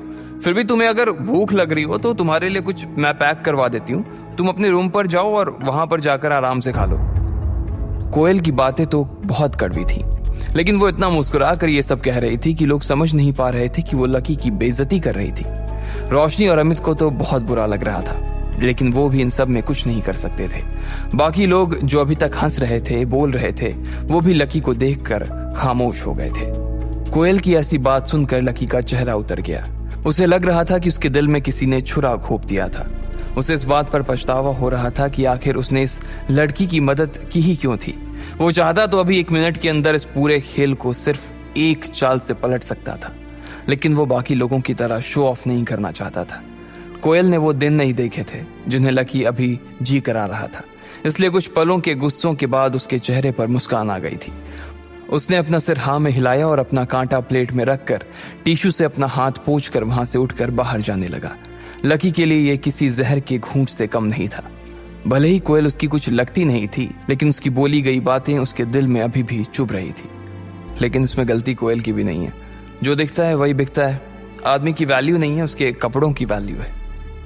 लकी को अपने परिवार के बड़े लोगों की कही एक एक बात याद आ रही थी और उन्हीं के कहे के हिसाब से वो इतना रईस होने के बाद भी इतनी सादगी का जीवन बिता रहा था। लकी रात के अंधेरे भरे आसमान को देखता हुआ आगे बढ़ता जा रहा था। आसमान में ढेर सारे तारे थे, लेकिन उन तारों को देखकर लकी और उदास हो गया था। यूनिवर्सिटी की पास की चौपाटी से होते हुए जब लकी गुजर रहा था तो उसने देखा कि ढेर सारे लड़के और लड़कियां वहां पर खा पी रहे थे और मजे कर रहे थे। रात के अंधेरे में भी वो गली जगमगा रही थी। थोड़ी ही दूर पर उस पानी पूरी वाले का ठेला भी खड़ा था, जहां से अक्सर लकी और डिम्पल पानी पूरी खाया करते थे। लकी ने जब उसे देखा तो उसका मन और भी उदास हो गया। वहां पर एक लड़का अपनी गर्लफ्रेंड को अपने हाथ से पानी पूरी खिला रहा था। लकी ने उन दोनों को देखा तो उसे अपनी और डिम्पल की याद आ गई। वो भी उसी जगह पर उसी तरह से खड़ा होकर डिम्पल को पानी पूरी खिलाया करता था। उस ठेले को देखकर उसका दिल भारी हो गया था। उसे भूख लग रही थी और उसने सोचा कि क्यों ना पानी पूरी ही खाई जाए। लाओ भैया, एक प्लेट देना, लकी ने कहा। उसकी आवाज से वो उदासी जाने का नाम ही नहीं ले रही थी। अरे लकी भैया, आज अकेले अकेले? भाभी कहाँ है? उस पानी पूरी वाले ने लकी की ओर देखकर पूछा। ये बात सुनकर लकी का मुंह और उतर गया। उसे इस बात का कोई जवाब देते ही नहीं बन रहा था। पानी पूरी वाला भी समझ गया कि उसने गलत तार छेड़ दिया था। उसने एक पूरी बनाई और लकी के दोने में रख दी। लकी ने उसे उठाया और अपने होठों तक लेकर आया ही था कि वापस रखकर प्लेट में फेंक दिया। अरे लकी भैया, क्या हुआ? मच्छर गिर गया क्या? पानी पूरी वाले ने पूछा। नहीं यार, ऐसी कोई बात नहीं है, बस मन नहीं है, लकी ने कहा और वहां से निकल गया। जब वो अपने कमरे की ओर जा रहा था तब अचानक से जोरदार बादल गरजने लगे थे। लकी को लग रहा था कि आज बारिश होने वाली थी, इसलिए वो भागा भागा आया और अपने कमरे में घुस गया। पलंग पर लेटकर वो अभी भी डिम्पल को ही याद कर रहा था। एक बार फिर से बात करके देखूं क्या, उसने अपने आप से कहा। और इससे पहले कि वो आगे कुछ सोच पाता, उसने अपना फोन निकाला और डिम्पल को फोन मिलाने लगा। जैसे ही वो नंबर डायल करने वाला था तभी उसका फोन बज उठा। किसी अनजान नंबर से फोन था। लकी ने पहचानने की कोशिश की, लेकिन नंबर पहचान में नहीं आ रहा था। आखिर किसका था वो फोन? कौन था जो लकी को इतनी रात को फोन कर रहा था? क्या कभी कोयल को पता लग पाएगा कि उसकी हेल्प लकी ने की थी? आपको क्या लगता है, क्या होंगे इन सभी सवालों के जवाब? कमेंट बॉक्स में कमेंट करके जरूर बताएं और सभी सवालों के जवाब को जानने के लिए सुनते रहिए इंस्टा मिली। लकी ने डिम्पल को फोन लगाने के लिए फोन उठाया ही था कि इतने में उसके फोन पर किसी अनजान नंबर से फोन आ रहा था। लकी ने उस नंबर को देखा, लेकिन उसे याद नहीं आया कि ये किसका नंबर था। वो बिस्तर से उठा और उसने फोन उठाकर बोला, हेलो। लकी बाबा, मैं काशीनाथ बोल रहा हूँ, आपको डिस्टर्ब तो नहीं किया? सामने से काशीनाथ जी ने पूछा।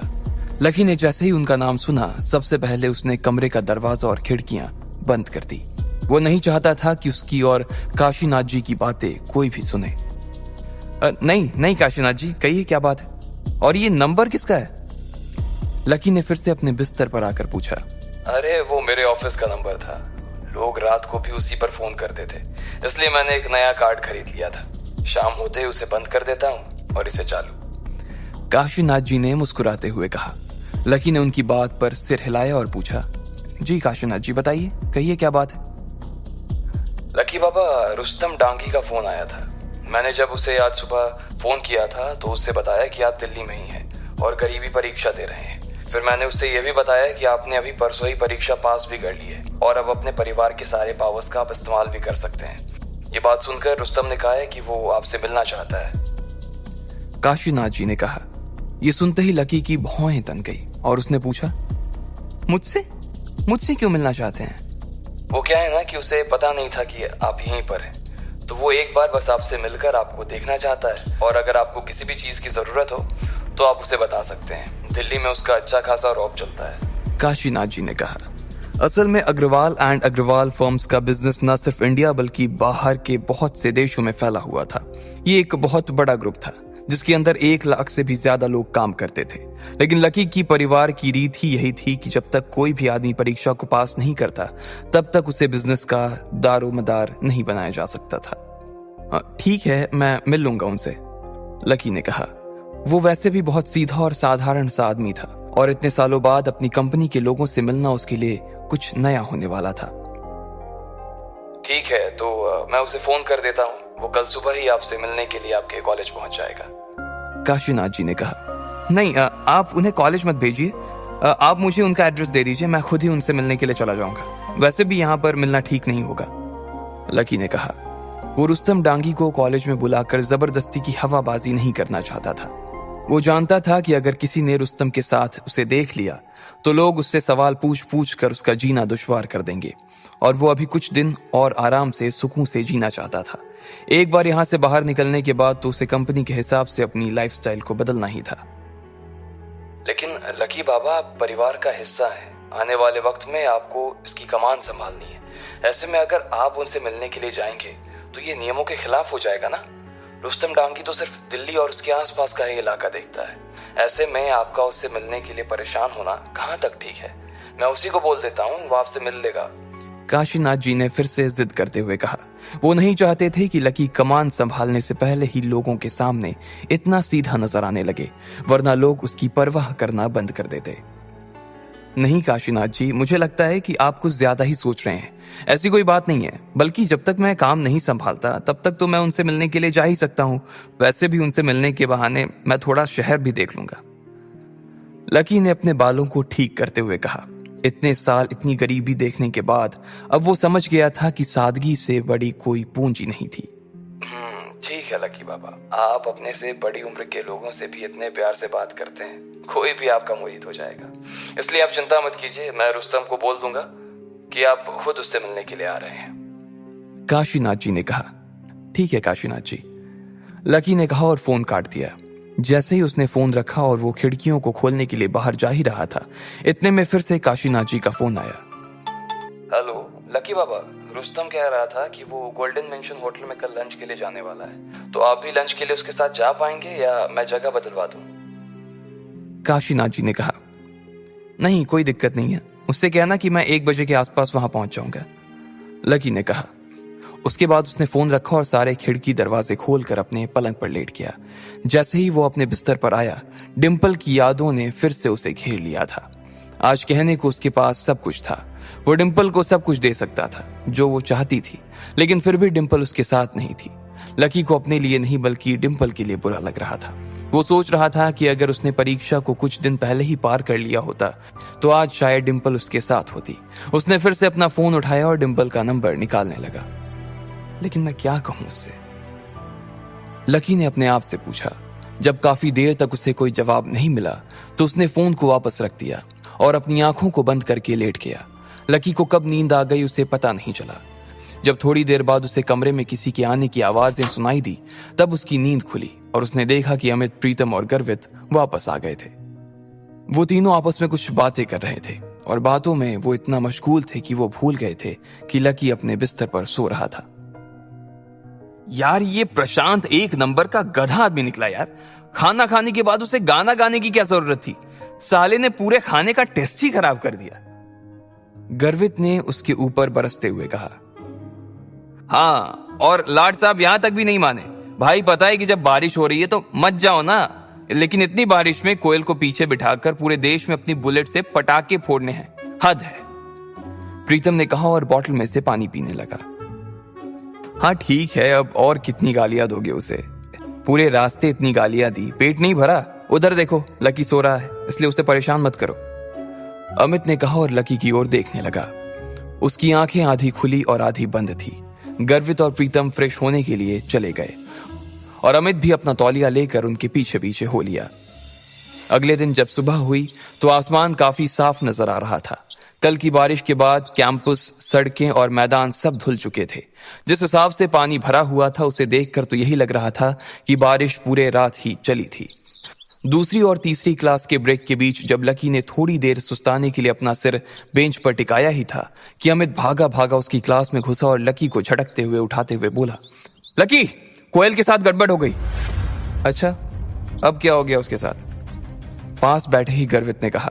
प्रीतम जो कि अमित की ओर देख रहा था, उसने उसके मजे लेते हुए कहा, अबे अबे तेरा डिपार्टमेंट ना रोशनी की प्रॉब्लम झेलने का है, कोयल की नहीं। इस बात पर लकी और गर्वित भी मुस्कुरा दिए। अबे तू 2 मिनट चुप रह, अमित ने कहा और लकी की ओर देखकर बोला, भाई कोयल कल रात को बाइक से गिर गई। अमित ने कहा, हाँ तो इसमें कौन सी नई बात है, बात तो तब होती जब कोयल जी बाइक पर बैठकर कार में से गिर जाती। प्रीतम ने फिर से कोयल का मजाक उड़ाते हुए कहा। अमित ने उसे घूर कर देखा, लेकिन इस बात पर तो उसे और भी ज्यादा हंसी आ गई थी। एक पल हंसने के बाद गर्वित ने पूछा, लेकिन वो गिरी कैसे? अबे यार कल रात को बहुत तेज बारिश हो रही थी। अब वो और प्रशांत जोश जोश में बाइक पर दिल्ली नापने निकल गए। बस थोड़ी देर में उनकी बाइक कहीं पर फिसली और मैडम गिर गई। अमित ने कहा, अच्छा तो फिर उसे बचाने कौन आया? चेतन मित्तल? प्रीतम ने फिर से उसके मजे लेते हुए कहा। अमित ने प्रीतम के बाल पकड़े और जोर से खींच दिए। प्रीतम चिल्लाने लगा और उसकी आवाज से बाकी के क्लास में भी हल्ला होने लगा। इसलिए अमित ने उसके बाल छोड़े और लकी की ओर देखते हुए बोला, मैं अभी मैदान के आउटर एरिया में प्रैक्टिस कर रहा था तो रोशनी का फोन आया। उसने बताया कि प्रशांत कल रात को कोयल को अपने साथ बाइक पर ले गया था और दोनों गिर पड़े। फिर कोयल को अस्पताल ले गए। रोशनी और बाकी लोग भी सुबह सुबह जल्दी उससे मिलने के लिए अस्पताल पहुंच गए और उसने कहा कि हमें भी उससे मिलने के लिए आना चाहिए। अमित ने एक ही सांस में अपनी बात खत्म करते हुए कहा। प्रीतम और गर्वित एक दूसरे की शक्ल देखने लगे। कल उसने लकी के साथ जिस तरह का व्यवहार किया था और वो जिस तरह से प्रशांत के सामने बन रही थी, उसके बाद उन दोनों ने कसम खा ली थी कि वो अब कोयल की कभी शक्ल नहीं देखेंगे। लेकिन इससे पहले कि वो अमित को ना कर पाते, अमित अपनी जगह से खड़ा हुआ और उन दोनों के कंधे पर हाथ रखते हुए बोला, चलो हम लोग भी उसकी खबर लेकर आते हैं। भाई आखिर उसने हमें कल ट्रीट दी थी यार, भले ही उसकी जुबान कैसी भी हो लेकिन उसका मन अच्छा है। अमित ने कहा और अपनी नजर नीचे कर ली। उसे मालूम था कि इस बात पर उसके तीनों दोस्त उसे बहुत गालियां देने वाले थे। अच्छा चलो भाई, अब नमक खाया है तो फर्ज भी अता करना ही पड़ेगा, प्रीतम ने कहा और अपनी बेंच पर से उठ गया। गर्वित भी उसके पीछे पीछे खड़ा हो गया। तीनों बाहर निकलने को ही थे कि अमित ने लकी को देखा। वो अभी भी वहीं पर बैठा कुछ सोच रहा था। क्या हो भाई, तू नहीं आ रहा क्या? अमित ने पूछा। नहीं यार तुम लोग जाओ, मैं नहीं जाऊंगा। अगर मैं आया ना तो उसकी तबीयत मेरी शक्ल देखकर और खराब हो जाएगी, लकी ने चुटकी लेते हुए कहा। वो उसके न आने के पीछे का असली कारण उन तीनों को नहीं बताना चाहता था। अमित भी उसकी बात समझ गया था, इसलिए उसने दोबारा नहीं पूछा और प्रीतम और गर्वित को अपने साथ लेकर निकल गया। इधर जैसे ही वो लोग कॉलेज से बाहर निकले, उसके थोड़ी ही देर बाद लकी भी बाहर आ गया था।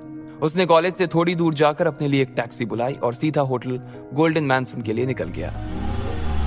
जब ड्राइवर ने लकी के मुंह से होटल गोल्डन मैंशन का नाम सुना तो वो चौंक गया। जिस हिसाब से उसने कपड़े पहने थे, ड्राइवर को तो लग रहा था कि उस हिसाब से तो लकी सिर्फ वहां खाने का सपना ही देख सकता था।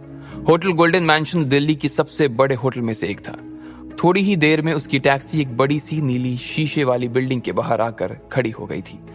दरवाजे के बाहर गार्ड खड़े थे और ऊपर होटल गोल्डन मैंशन का नाम सुनहरे अक्षरों में लिखा हुआ था। जैसे ही लकी गाड़ी से उतरकर होटल में गया तो उसने देखा कि वहां ढेर सारी गाड़ियां खड़ी थी और वो दरवाजा जो उसे दूर से देखने में काफी छोटा लग रहा था, वो लगभग 2 मंजिलों जितना ऊंचा था। लकी उस दरवाजे की ओर बढ़ा। गार्ड ने उसे पहले ही आता देख लिया था और उसने भी उसकी नजरों को भांप लिया। उसने गेट पर अपना नाम लिया और अंदर दाखिल हो गया। अंदर जाते ही उसने देखा कि वहां एक बड़ा सा झूमर लटका हुआ था और फर्श पर महंगा मार्बल लगा हुआ था। आसपास चारों ओर खुशबूदार माहौल था। सब लोगों ने वहां सूट बूट पहन रखे थे और लकी अपनी चप्पल में ही उठकर चला आया था। वो बिना इधर उधर की चकाचौंध पर ध्यान दिए सीधा लिफ्ट की ओर चला गया। उसने अपना फोन निकाला और देखा उसमें लिखा था कि उसे कमरा नंबर 888 में जाना था। लकी ने फिर से अपना फोन जेब में रखा और जैसे ही वो लिफ्ट का दरवाजा बंद करने के लिए बटन दबाने ही वाला था कि उसने देखा कि एक सुंदर सी लड़की उसकी दिशा में बढ़ती चली आ रही थी। वो उसे हाथ से लिफ्ट को रोकने का इशारा भी कर रही थी। लकी ने बटन पर से तो अपना हाथ हटा लिया था, लेकिन वो उस लड़की पर से अपनी नजर नहीं हटा पा रहा था। वो वाकई बला की खूबसूरत थी। जैसे जैसे वो पास आई, लकी ने देखा कि उसका चेहरा गोल और पलके बड़ी बड़ी थी। उसकी शक्ल से ही वो काफी उत्साह में नजर आ रही थी। उसने नीले रंग का ब्लेजर पहना हुआ था और नीले रंग की ट्राउजर। उसके गले में एक छोटा सा डायमंड का नेकलेस भी था। वो लड़की लिफ्ट में घुसी और लकी से थोड़ी सी दूरी पर जाकर खड़ी हो गई। लकी भले ही उसका चेहरा नहीं देख पा रहा था, लेकिन उसकी नजर उस पर से हटने का नाम ही नहीं ले रही थी।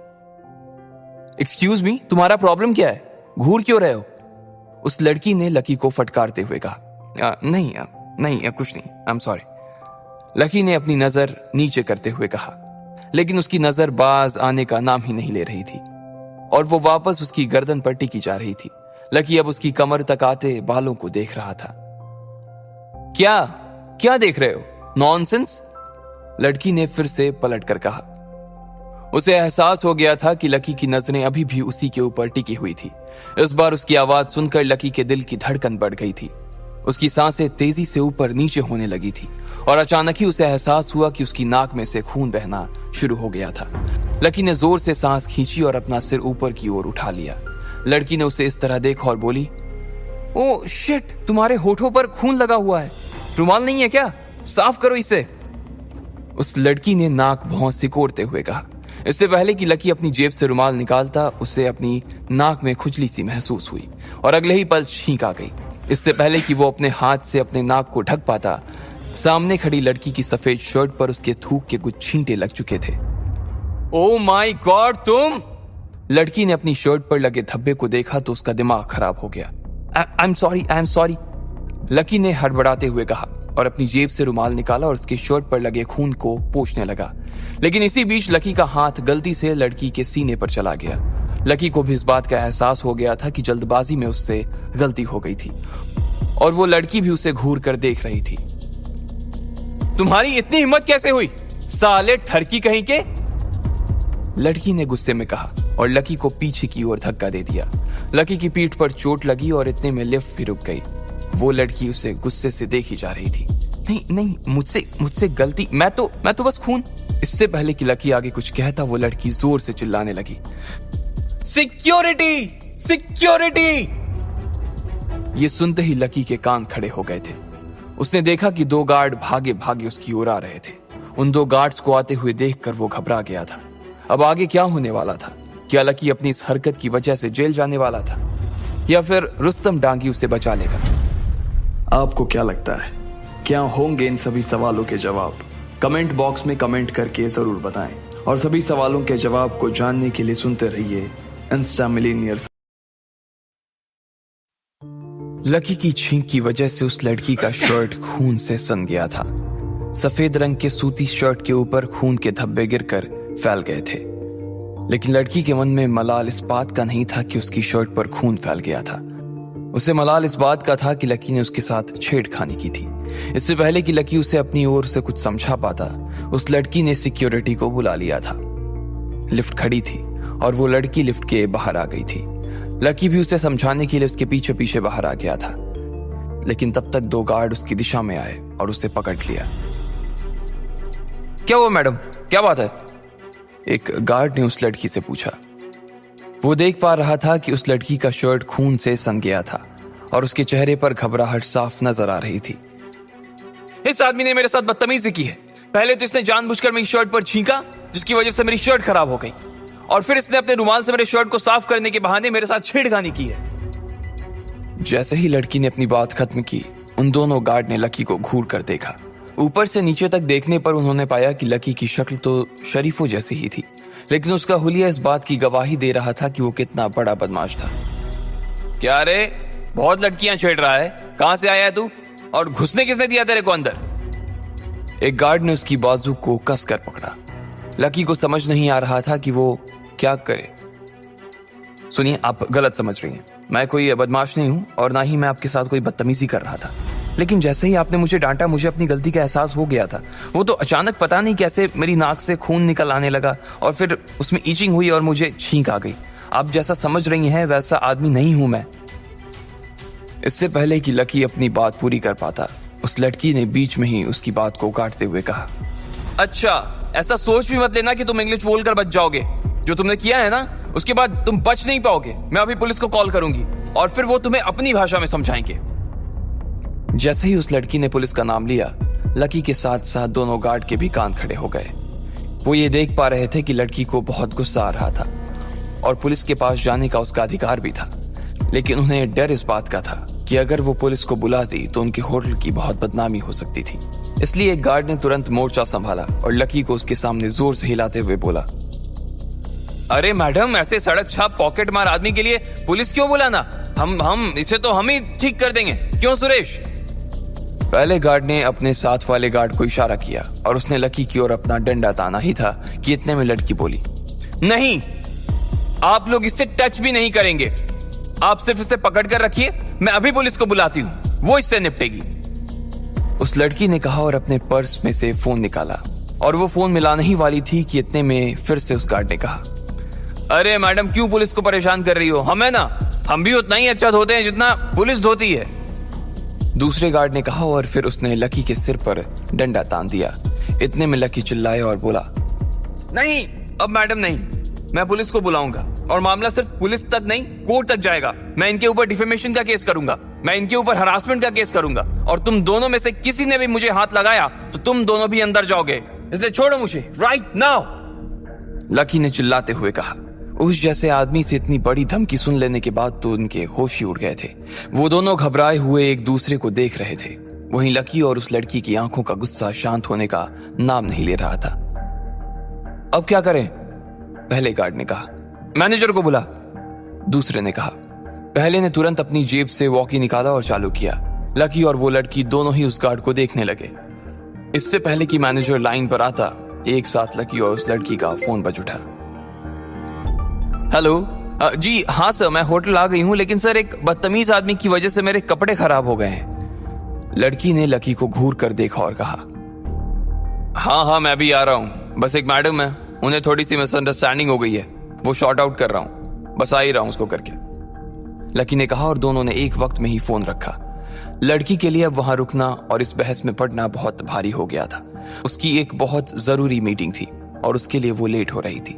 इसलिए लड़की ने लकी को देखा और बोली, आज तुम्हें मेरी मीटिंग ने बचा लिया, लेकिन तुम चिंता मत करो, मीटिंग हो जाने के बाद मैं तुम्हें बताऊंगी कि मैं कौन हूं। उस लड़की ने सिर्फ इतना कहा और लकी का एक फोटो खींच लिया। इससे पहले कि वो अपना चेहरा ढक पाता, उसकी आंखों के सामने फ्लैश चमक चुका था। लड़की ने फोन अपने पर्स में डाला और वहां से निकल गई। लकी ने उसे देखा और फिर अपनी शर्ट ठीक की। दोनों गार्ड अभी भी वहीं खड़े थे। लकी ने एक से पूछा, ये रूम नंबर 888 किस तरफ है? उसका सवाल सुनते ही उस गार्ड का मुंह खुला का खुला रह गया था। उसने बड़ी बड़ी आंखों से लकी को देखा और पूछा, आपको 888 में जाना है? लकी ने हाँ में गर्दन हिलाई। सर 888 उस तरफ है, उस गार्ड ने इशारे से बताया और लकी अपनी दाई ओर मुड़कर आगे बढ़ने लगा। जैसे ही वो जाने वाला था, वो गार्ड पीछे से बोला, सॉरी सर, मुझसे गलती हो गई सर। लकी ने उस गार्ड को देखा और फिर अपने कंधे उचका दिए। उसे समझ नहीं आ रहा था कि वो आदमी अभी उसके ऊपर डंडा चलाने वाला था। अचानक उससे वो माफी क्यों मांग रहा था? जब लकी को कुछ समझ नहीं आया तो वो अपना सिर खुजाते हुए वहां से निकल गया। इधर रूम नंबर 888 में उसके आने की तैयारियों ने जोर पकड़ रखा था। ढेर सारे लोग पहले से उसके इंतजार में वहां आकर खड़े हो गए थे। एक 50 साल का आदमी भी दरवाजे पर खड़ा था। उसने बढ़िया सा सूट पहना हुआ था और वो होटल गोल्डन मैंशन के मैनेजर से बात कर रहा था। सब तैयार है ना? मैनेजर ने उसकी बात सुनी और बोला, जी सर, आप चिंता ना करें, जैसा आपने बोला था वैसा का वैसा हमने सारा अरेंजमेंट करके दिया है। रुस्तम सर ने जो भी लिखवाया था वो सभी लंच के लिए बनवाया गया है। रुस्तम सर तो वैसे भी हमारे लिए बहुत खास हैं, उनके आने भर से ही हमें बहुत अच्छा लगता है। ठीक है, हमारे गेस्ट आने वाले हैं तो आप जरा, उस आदमी ने कहा और जनरल मैनेजर उसका इशारा समझ गया। वहां से वो निकल चुका था। जैसे ही मैनेजर वहां से निकला, वो लड़की वहां आकर खड़ी हो गई। ये वही लड़की थी जिसके लंबे लंबे बाल थे और जिसने नीले रंग का ब्लेजर पहना हुआ था। उसने जब रुस्तम डांगी को देखा तो वो सीधा भागकर उसके पास गई और बोली, सॉरी सर, एक्चुअली मैं थोड़ा लेट हो गई हूं, वो क्या है ना। इससे पहले कि वो लड़की आगे कुछ बोल पाती, डांगी ने उसकी बात को बीच में काटते हुए बोला, उधर बैठ जाओ, तुम्हारी किस्मत आज अच्छी है कि लक्ष्मण सर अभी तक आए नहीं है। अगर वो पहले पहुंच गए होते तो आज तुम्हारी वजह से मेरा सारा इंप्रेशन खराब हो जाता। वो लड़की उसकी ओर देखकर मुस्कुराई और शर्मिंदगी से एक कोने में जाकर बैठ गई। इधर रुस्तम डांगी खुद दरवाजे के बाहर खड़ा होकर लकी के खाने का इंतजार कर रहा था। उसे बहुत बेचैनी हो रही थी। जैसे ही उसने घूमकर अपनी दाईं ओर देखा तो उसने पाया कि एक लड़का ऐसे ही साधारण से कपड़ों और चप्पलों में उसकी ओर चला आ रहा था। रुस्तम उसे देखते ही समझ गया था कि ये कोई और नहीं बल्कि लकी ही था। वो तुरंत उसकी दिशा में आगे बढ़ा और उसने सामने झुकते हुए उसका अभिवादन करते हुए बोला, आइए लक्ष्मण सर आइए, मैं रुस्तम डांगी। लकी ने उनकी ओर देखा और मुस्कुराकर उनसे हाथ मिलाने लगा। इसके बाद रुस्तम के पीछे पीछे वो कमरा नंबर 888 में दाखिल हो गया। लकी ने देखा कि वहां पर जो लोग बैठे थे वो दिल्ली के सबसे बड़े लोगों में से कुछ थे। उनकी शक्लें और उनकी कपड़े ही उनकी सारी कहानी बयां कर रहे थे। ये सब लोग वो हैं सर जो हमारी कंपनी अग्रवाल एंड अग्रवाल के लिए काम करते हैं, सारे टॉप ऑफिशियल्स हैं, रुस्तम ने कहा और फिर लकी को सबसे मिलवाते हुए बोला, ये हमारे अग्रवाल परिवार के सबसे बड़े बेटे लक्ष्मण लाल अग्रवाल। आपका स्वागत है सर, सभी लोगों ने एक ही सुर में कहा। उस लड़की ने जैसे ही लकी को वहां खड़ा देखा तो उसका परिचय सुना तो उसके पैरों के नीचे से जमीन खिसक गई। उसने अपने बुरे सपने में भी ये नहीं सोचा था कि उसके ऊपर खून छींकने वाला कोई और नहीं बल्कि उसके बॉस का भी बॉस होगा। आज तो उस लड़की को नींद ही नहीं आने वाली थी। उसे ऐसा लग रहा था कि उसका ब्लड प्रेशर बढ़ गया था और उसका दिल कभी भी धड़कना बंद कर सकता था। इधर लकी ने भी इतनी भीड़ में उस लड़की को दूर से ही देख लिया था। उसे भी इस बात की उम्मीद नहीं थी कि उन दोनों की मुलाकात इतनी जल्दी और इस कमरे में होने वाली थी। लकी को अपने जहन में सिर्फ एक बात ही याद आ रही थी कि वक्त बदलते देर नहीं लगती। लकी ने बाकी लोगों से नजरें मिलाने से पहले एक बार और उस लड़की को देखा। उसे मालूम था कि वो थोड़ा सा बदतमीज हो रहा था, लेकिन वो जानता था कि अब की बार वो लड़की उसके देखने से भी उसे कुछ नहीं कहने वाली थी। लेकिन अगले ही पल लकी को लगा कि वो कुछ गलत कर रहा था और इसलिए उसने अपनी नजर उस लड़की से हटाकर बाकी के लोगों पर टिका दी। प्लीज आप लोग सब बैठ जाइए प्लीज, लकी ने बहुत ही शांत स्वर में कहा। सर आप भी प्लीज बैठिए, रुस्तम ने कहा और लकी को उस लड़की के पास ही लगी सीट पर बैठाने के लिए ऑफर कर दिया। उसके हाथ का इशारा देखते ही लकी के मन में ढेर सारे सवाल उभरने लगे थे। जब रुस्तम ने देखा कि वो लड़की की ओर सवालिया निगाहों से देख रहा था तो वो बीच में आया और बोला, सर ये हमारी कंपनी की इंफॉर्मेशन डिपार्टमेंट की डायरेक्टर है रागिनी दत्ता। जैसे ही उसका नाम लिया गया रागिनी लकी को देखकर मुस्कुराने लगी। हालांकि उसकी मुस्कान देखकर ही लकी समझ गया था कि वो काफी फीकी थी। उसमें लकी के लिए काफी घबराहट थी, लेकिन अब ऐसी कड़वाहट देखने की लकी को आदत हो चुकी थी, इसलिए उसे इस चीज से कोई फर्क नहीं पड़ रहा था। सर आप जरा सबसे पहले इसे चखिए, ये मैंने खुद अपने हाथों से आपके लिए बनाया है। रुस्तम ने लकी के सामने एक प्लेट पर कश्मीरी पुलाव परोसते हुए कहा। अच्छा, लकी ने कहा और एक चम्मच से उस प्लेट में रखी डिशेस का थोड़ा सा हिस्सा लेकर अपने मुंह में डाल दिया। जैसे ही उसका जायका उसके मुंह में घुला, लकी का दिल कुतुब मीनार पर चढ़ गया था। उसने बहुत सालों बाद इतना कुछ अच्छा खाया था। खाना पेट के अंदर चला गया था, लेकिन उसका जायका उसके मुंह में ही रह गया था। लकी के चखने के बाद जब बाकी के लोगों ने भी उसे चखा तो उनके मुंह में रुस्तम की करछी सी छाप उभर आई। जायका ऐसा घुला कि सबके मुंह से वहां निकल गया। उसके बाद तो जमकर लोगों ने खाना खाया कि पूछो मत। ऐसा लग रहा था कि सब लोग पिछले जन्म से ही भूखे चले आ रहे थे। खाने के आगे सब लोग अपने ओहदे, अपने पद, अपने पते, अपने जात और अपना नाम तक भूल गए थे। इतना जमकर खाना खाया गया कि किसी की बर्तन के अंदर कुछ भी बाकी नहीं रह गया था। लकी ने भी आज न जाने कितने दिनों बाद जमकर खाया था। सालों के बाद आज उसका पेट फुल हो गया था। सर आपका हो गया या कुछ और मंगवाऊं? रुस्तम ने प्यार से पूछा। वो लकी को देखकर ही समझ गया था कि आज उसे खाने में मजा ही आ गया था। नहीं, मेरा पेट तो भर गया है, लकी ने कहा। ठीक है सर आइए, तो मैं आपको आराम करवाने के लिए थोड़ी देर रेस्ट हाउस में ले जाता हूं, रुस्तम ने कहा। वो भी लकी की इस जमीन से जुड़े एटीट्यूड से काफी इंप्रेस हो गया था। उसे लग रहा था कि रातों रात ढेर सारी दौलत मिल जाने के बाद लकी के पैर जमीन पर टिकने वाले नहीं थे। लेकिन जब उसने लकी को देखा और इतनी देर में जितनी भी बार उससे बात की तो उसने यही पाया कि लकी जड़ों से जुड़ा हुआ नौजवान था। वो कोई हवा में उड़ने वाले लड़कों में से नहीं था जो अपने साथ अपना सब कुछ उड़ा देते थे। लकी जड़ों का आदमी था, इसलिए सब कुछ जोड़े रखता था। नहीं, उसकी कोई जरूरत नहीं है, लकी ने शर्माते हुए कहा। उसे दोपहर में सोने की आदत नहीं थी। उधर रागिनी ने जब लकी को ऐसे शर्माते देखा तो उसे हंसी आ गई। उसे लग रहा था कि इतना बड़ा आदमी होने के बाद भी लकी काफी क्यूट था। लकी के मना करने के बाद सब लोग वहीं बैठ गए थे और लकी की ओर देख रहे थे। लकी ने टेबल पर रखी प्लेटों को देखा और कुछ सोचने लगा। इसके बाद उसने अपना फोन निकाला तो देखा कि 1:30 बज गए थे। जैसे ही लकी ने घड़ी में टाइम देखा, सब लोग चौंक गए। उन्हें ऐसा लग रहा था कि उनसे कोई गलती हो गई थी। तभी लकी बेचैन हो रहा था। रुस्तम को भी ऐसा ही लग रहा था और उसने तुरंत लकी से पूछा, क्या हुआ सर? कुछ दिक्कत है क्या? आपको खाना अच्छा नहीं लगा? नहीं यार, ऐसी बात नहीं है, खाना तो बहुत अच्छा था।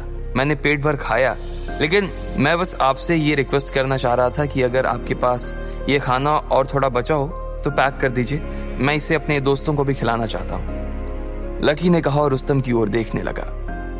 रुस्तम को और बाकी लोगों को समझ नहीं आ रहा था कि वो लकी की इस बात का क्या जवाब दें। वो सब एक पल में ही उसकी सादगी पर फिदा हो गए थे। रागनी की भी सारी नाराजगी एक ही झटके में खत्म हो गई थी। लकी यहाँ बैठा भी अपने दोस्तों के ही बारे में सोच रहा था। इससे बड़ी बात और क्या हो सकती थी। लेकिन रुस्तम के लिए एक दिक्कत हो गई थी। खाना खत्म हो चुका था और खाना जिन खास मसालों से बना था वो भी उतने ही थे। अब आगे क्या होगा? क्या रुस्तम लकी को खाना पैक करने के लिए हाँ कर पाएगा या वो लकी को मना कर देगा? वो लकी जिसने अपने दोस्त को पेट भर पानी पूरी भी नहीं खिलाई थी, क्या वो अपने दोस्त को इतना अच्छा खाना खिला पाएगा? क्या लकी की इस सादगी का लोग फायदा उठाएंगे? आपको क्या लगता है, क्या होंगे इन सभी सवालों के जवाब? कमेंट बॉक्स में कमेंट करके जरूर बताएं और सभी सवालों के जवाब को जानने के लिए सुनते रहिए इंस्टा मिलीनियर सिर्फ